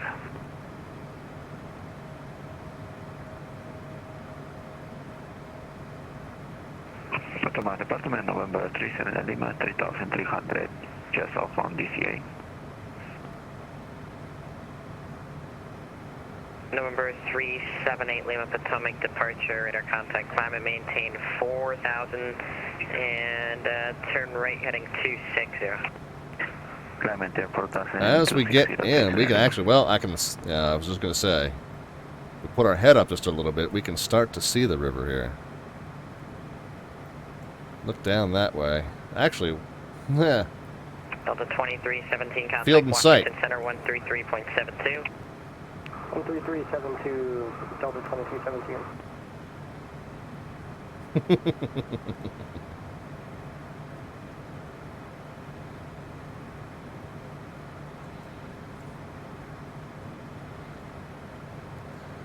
That's the river that we're following. This is the Anacostia. It comes in from the north and east. This is the Potomac that starts down here. This is, if we were coming up the Mount Vernon visual, it would be coming from the left to right here. The River Visual, the 1-9er, starts in the northeast and comes down. Starts from the northwest and comes down, I should say.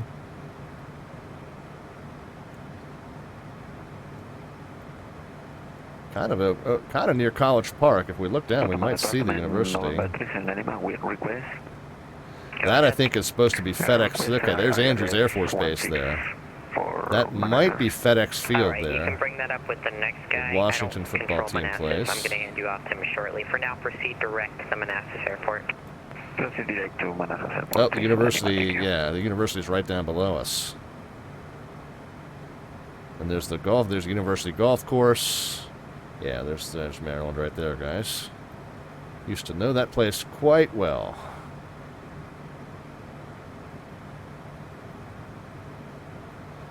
United 915, contact Washington Center 13372. 13372, good night. United 655, contact Washington Center 13372. 3372, United 655, great night. Number 378 Lima, contact Potomac approach 126.1. 126.1, 37 Lima. Number 514 Delta Victor, descend and maintain 3000. 3000, 514 Delta Victor.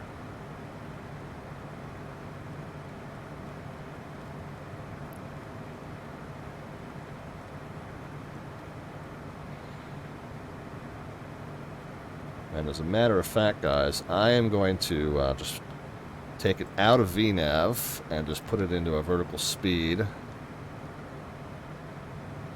And let's start getting the speed down to 210.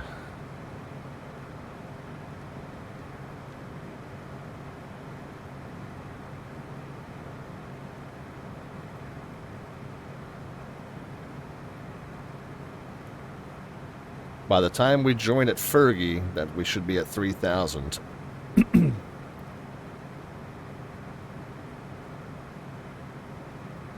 So I think the FMC is trying to put us in a little bit more of a gradual descent. Sorry, a continuous descent. Whereas we kind of want to just get it down to 3 and then get the speed under control and then join the approach, you know, with a, you know, nice stable situation where we're not scrambling to lose altitude and speed at the same time.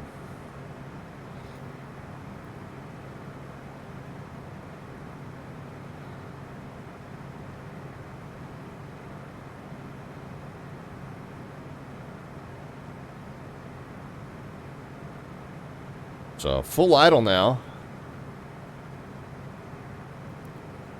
We could use spoilers to get down to that 210 if we need to. I think we're okay. I don't think there's, you know, we're making a decent descent at 1500.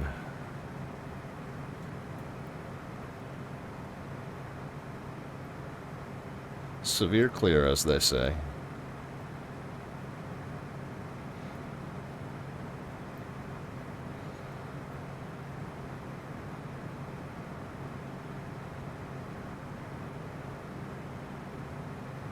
So I think once we start turning here, we'll... Number 514 Delta Victor, turn left, heading 230, vectors to final.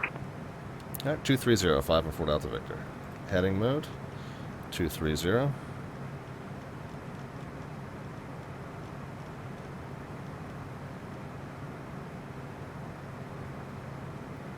Alright, now we want to get the speed down to 180 or 170. So let's shallow this descent up.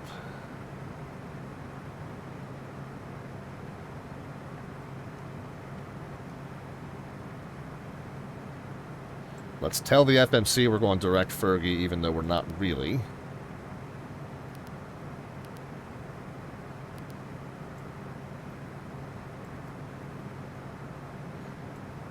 November 514 Delta Victor, turn left heading 180 on the rollout. River will be at your 12 o'clock, 4 miles apart in sight.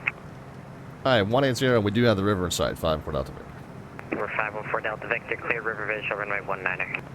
Alright, clear the river visual, runway 19er, 514 Delta Victor. Alright, guys. You heard the man. Go ahead and get flaps 1 in. Go ahead and start putting your predictions in as far as the vertical descent rate upon touchdown. No bot command is necessary. Autopilot.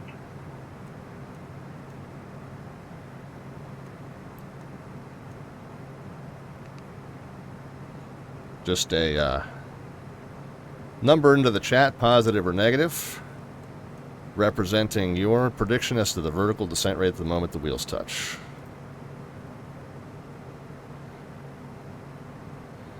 Closest will get an entry into our September 25th raffle, September 29th raffle, rather,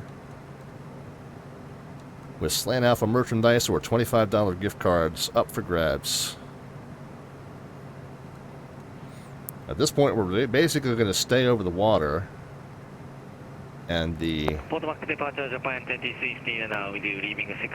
now here's the point where I was talking about. It would be really easy to just go straight in from here, but that's 15. That's not 19. 19 comes from the left and goes down. Now we do have the RNAV tuned and running, so we are going to get some vertical and lateral guidance. But I'm mostly just going off of the landmarks on the river. It's kind of hard to see the bridges. The chain bridge was supposed to be at 1800. Number 514 Delta Victor, contact Washington Tower, 119.1 funds, yeah. All right, 19-1, 514 Delta Victor, we'll see it. Tune 19-1.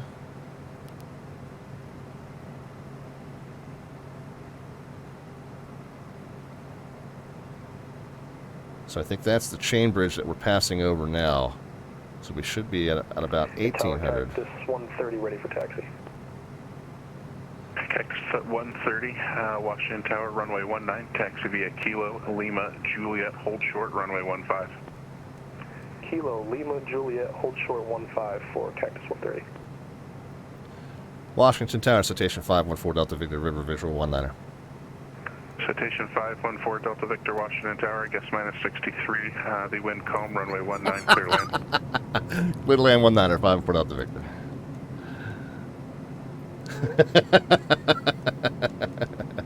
We'll take it. Gear going down. Go ahead and get flaps 2.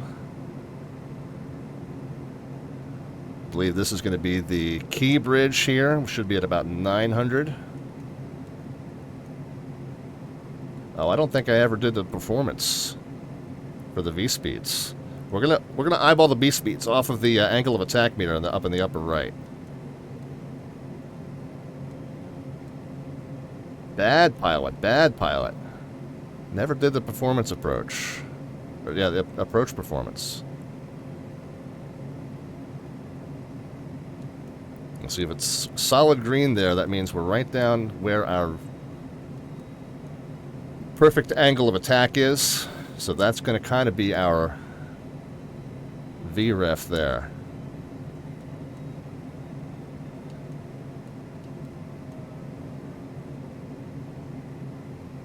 I think we're a little high.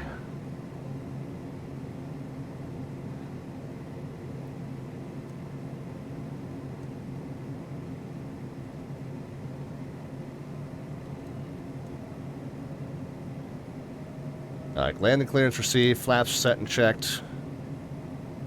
Gears down and green.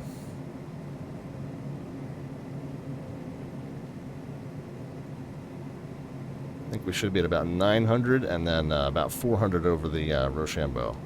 Should be okay here.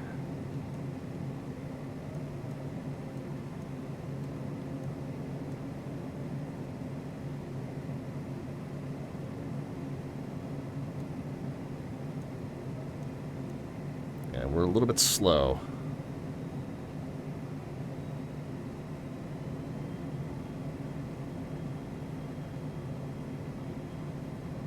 About 600.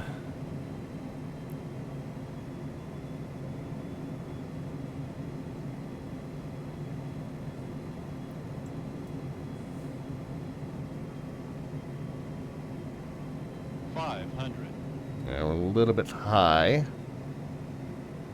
and a little bit slow. We should be able to fix both of those things.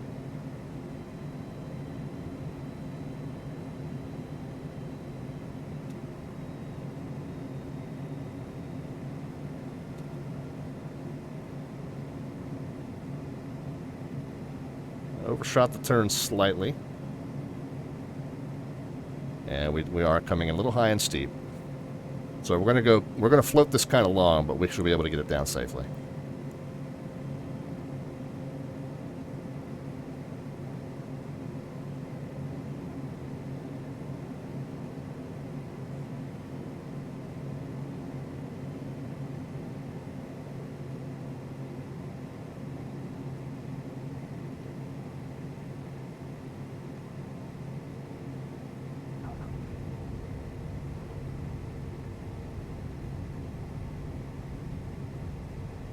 Yeah, we got plenty of runway.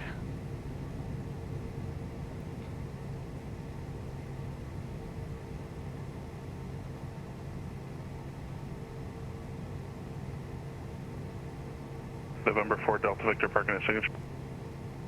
Apron. Turn right on to Alpha Bravo to the ramp cross runway 22. All right, Alpha Bravo to the ramp cross 22, 54 Delta Victor. This will be Alpha here.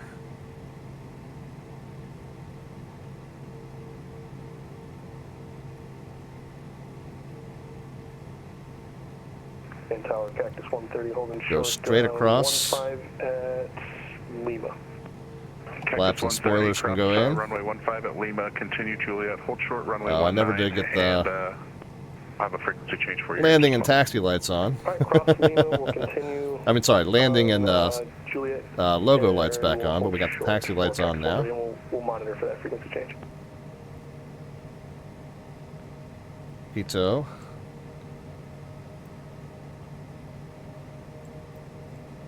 What else can we get? The weather off, weather radar off, and terrain radar off.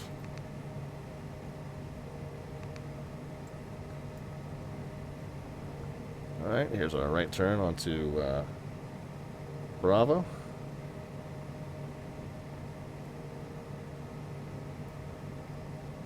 We'll talk about the winning number here in just a moment.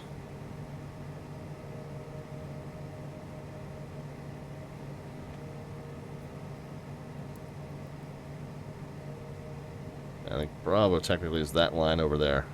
It's okay, we'll just taxi through the hold box. We're fine. All right, let me run through the taxi and checklist. I think I got everything, but I'll just run through the low list here real quick. Flaps and spoiler strobes and taxi lights were turned off. Pitot and static, and weather and terrain. Okay, we're good.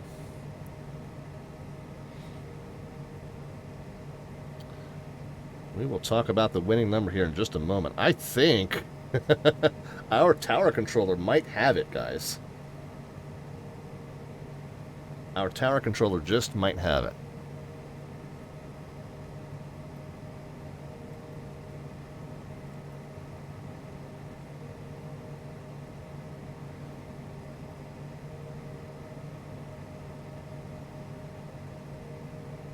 So head on over here, and we will get shut down, and then we'll talk about that winning number. Fried Corn Cakes was asking about the frequency 119.85. was asking about the scenery. I believe this is default scenery here, but I can't remember whether DCA was one of the Cactus 130 changed to my frequency 119.85. Premium Deluxe. I do have the Premium Deluxe version of Microsoft Flight Sim, and I can't remember if DCA was one of those that was included in the Cactus 130, the wind upgrades. 1503, runway 19 clear for takeoff.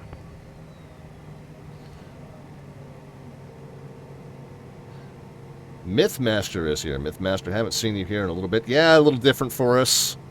We've been doing the Boston Virtual ARTCC Wings over New England training flights, and there's a string in them kind of towards the little more than halfway through that are all kind of designed for RNAV capable aircraft. So I've been doing them in this working title CJ4, and I decided, well, you know, since we have one that we needed to redo from Wednesday, instead of doing two tonight and getting kind of off kilter with, you know, I'm doing kind of two at a time. So instead of getting kind of off kilter with that, I'll redo the second one that I needed to redo. and then we'll fly that river visual to runway 19. I wasn't quite. I should have done a better job getting the performance, the landing performance. I don't know how I missed that step. So I didn't have the V speeds in. I had to kind of eyeball the V speeds off of the angle of attack meter.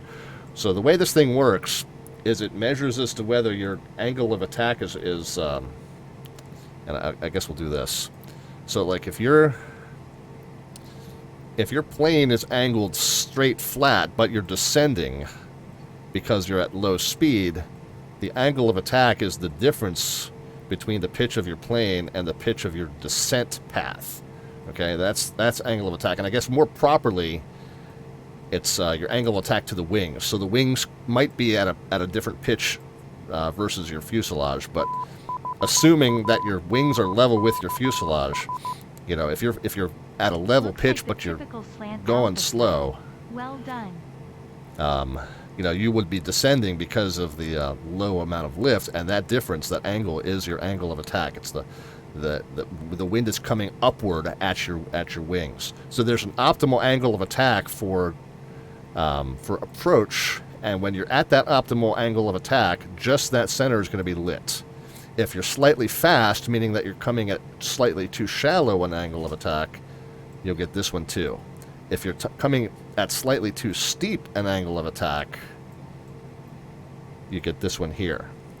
Okay, so I was coming at slightly too steep, which meant I was slightly closer to a stall than I should have been. So that's why I kept saying I was too slow. Even though I didn't know what the V speed was, I didn't put it in the FMC. I was going based off of this gauge here telling me that I was a little bit too slow because I was descending more than I should have been relative to how pitched I was against the horizon. So that's where I was kind of eyeballing that V speed. But again, total mishandling of the plane on my part to not even have done the arrival performance. So worked out okay, and I was a little bit high over the last couple of bridges, and so you notice I came in at high and floated it just a touch long. So wasn't perfectly executed, but I was pretty happy with it, and hopefully the controllers can vouch for the fact that I stayed out of that prohibited airspace. Was definitely over the water or even slightly right of the water most of the way down. All right, let's look at the predictions, guys. I'll tell you what. Let's get the plane shut down, and then we'll look at the predictions. All right, so where are we at here? Taxi light off, parking brake on. Let's go ahead and shut the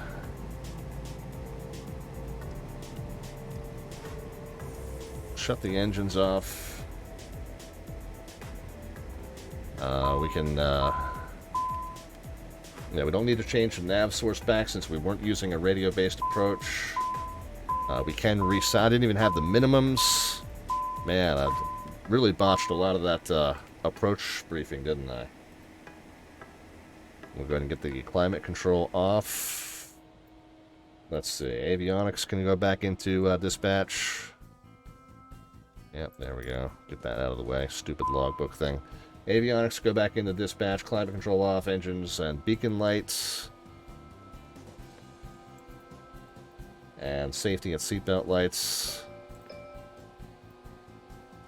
And we'll set the squawk back to 1200 and back into standby mode. And fuel and ETA, let's, of course, we shifted the fuel back and forth a whole bunch of times. We were predicted to be on the ground at 1042 and on the blocks at 1047. It's 1050 now, so that worked out really well, although we did get airborne about 5 minutes late, so we actually came in a little bit sooner than we expected. Let's see how we did with 1,445 pounds left in the tanks. That should be just about 720 in each. Man, we nailed it. Okay, so when you fly at high altitude and normal cruise speeds, my numbers are very good in this plane. Okay, so that's comforting to know after Wednesday's stream where my fuel estimates were way off. But that's because we did 2 flights back-to-back where we were at much lower altitude and much slower speed, where the fuel estimates were just way, way under-calculated, and that's why we ran short on that second leg.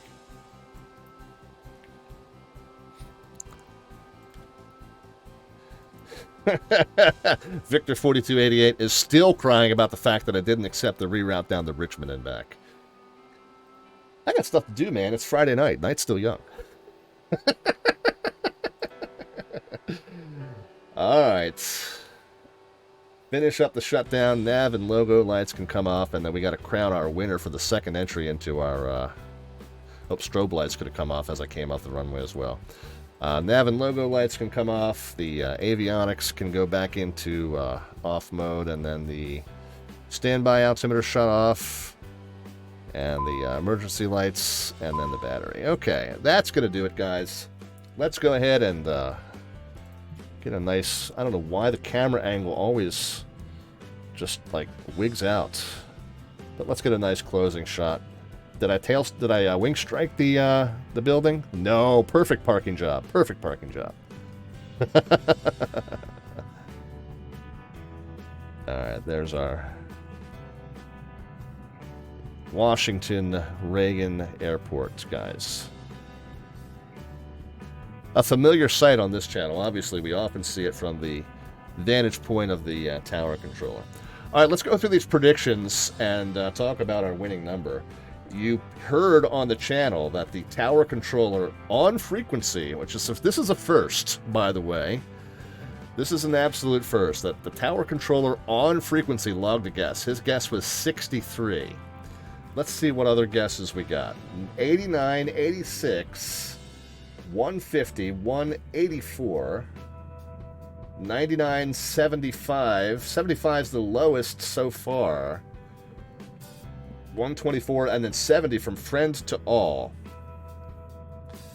And then 63 was the guess by the tower controller. So 63 was the lowest of all the guesses. And we greased it on there, man. Totally greased it on there. So, our tower controller, and I don't know if he's got a Twitch username, but I'll know who he is. I know who he is. So if I pull his ticket on the 29th, I will know who gets that one. So we will get his name into the fishbowl here for the Slant Alpha landing rate raffle. We do that every month, guys. Every landing that we do on stream, we solicit your predictions. Closest prediction in either direction gets an entry into that monthly raffle. This month, the September one will be pulled on September the 29th. If we have to check here, we've got raffle number 1. Oh, Sir Skidmore gets 6 tickets.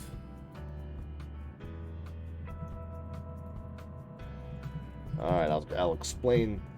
Raffle number 1 is also going to be pulled on September the 29th. And the way you enter that one, for those of you new to the stream, is by cashing in those Twitch Alphabets points, those Twitch channel points. Down there at the bottom of the chat panel, you got the serial, alphabet serial icon, and you get all those Alphabets points that you accumulate just for hanging out with us. Job, sir. And cash in 1,000 of those for 1 entry. 5,000 of those gets you 6 entries. If you want to save up and try and get 6 for the price of 5, you still got plenty of time. We're not pulling that entry until the September 29th stream. That'll be our first stream back from Flight Sim Expo, which is in San Diego, California. We are less than a month away, guys. As a matter of fact. And we got the subscription there from our friend DC Boy in Virginia. He was one of our approach controllers tonight. That was screwing with my head. So thank you very much for the service. Thank you very much for being here. It was a great time. I really, really enjoyed that. Flight Sim Expo, guys. I don't know how many of you DC controllers are heading out there, but it's 466 hours away. I've been so excited for this thing. I've literally been counting the hours down. 466 hours. Now that's actually 496 hours until it starts. 466 hours until I leave the house to head down to BWI to grab my airplane. And not my airplane, the Southwest's airplane, but my flight. My reserved seat on someone else's airplane that's going to take me out to San Diego. So anything I can do to help bring a smile to your face. Well, you know you've got all kinds of ways to do that, my friend. So thank you so much. Clear direct Richmond. No, thank you. We're unable-ish, or just maybe, I don't know if we're unable or unwilling, but one or the other. But thanks so much for the subscription there. And who else? Yeah, Mythmaster re-upped his subscription as well, so I'm sorry I missed that earlier, but welcome back to the stream. And yeah, like I said, all this Slant Lima stuff is a diversion from our normal modus operandi here, but like to hop in this working title mod to CJ4 every now and then. It's a beautifully done plane. The working title team has done wonders with it. It's a lot of fun to fly. And that Mooney Ovation, we're still waiting for that fuel selector to be fixed by KRUT. Ever since Sim Update number 5, that KRUT Mooney, you have to cheat in order to fly it. And I'm just really hopeful that they're just going to fix it. But, you know, gave us an opportunity, like I said, to redo that number 17 Wings Over New England flight that we had kind of screwed the pooch on Wednesday. All right, well, I think that covers it, guys. We appreciate you being here. If you're new to the stream, you can follow us on our Facebook or Twitter pages, Slant Alpha on both of those if you want to know what's coming up in the short term on the stream. If you'd like to see the full show schedule, it's down there underneath the About tab. We also publish it on our Facebook page and on our Discord server. We talked earlier about that Discord. The conversation came up about going around when you're performing a visual approach to a non-towered field, but you're still under IFR. We'll probably look more into that conundrum. And that came up in our earlier flight. We'll probably talk more about that over the coming days over on our Discord channel, so feel free to join that conversation. That should be an interesting one. And if you want to see any of our old flights, our flight broadcast archives are over there on our YouTube channel, which is on the lower left-hand side of your screen. But over there, we've also got a playlist that has all of these Boston virtual ARTCC Wings Over New England flights. You can check out that playlist. We'll be adding this one to that. And also we have some tutorials posted over there for those of you who are interested in getting started on the VATSIM network and you're needing some help figuring out what to say to controllers or how to put together IFR or VFR routes or how to read VFR sectionals here in the US. And there's one about the flight time and fuel estimates that I use. So tonight they redeemed themselves, and you can check that tutorial out as well if you'd like. And then there's one about the equipment suffixes, navigation equipment suffixes. What does Slant Alpha even mean? What does Slant Lima mean? All that kind of stuff. So check all those out over there on the bottom left-hand side of the screen when the YouTube link comes back up in a second. And again, it's a playlist called VATSIM tutorials that you should feel free to check out. All right, guys, that's going to wrap it up for me. I am going to thank Cirrus John for that follow right there toward the end. Appreciate you being here. And then let us figure out who we can send this stream over to. Sheed is probably wrapping up in the next few minutes.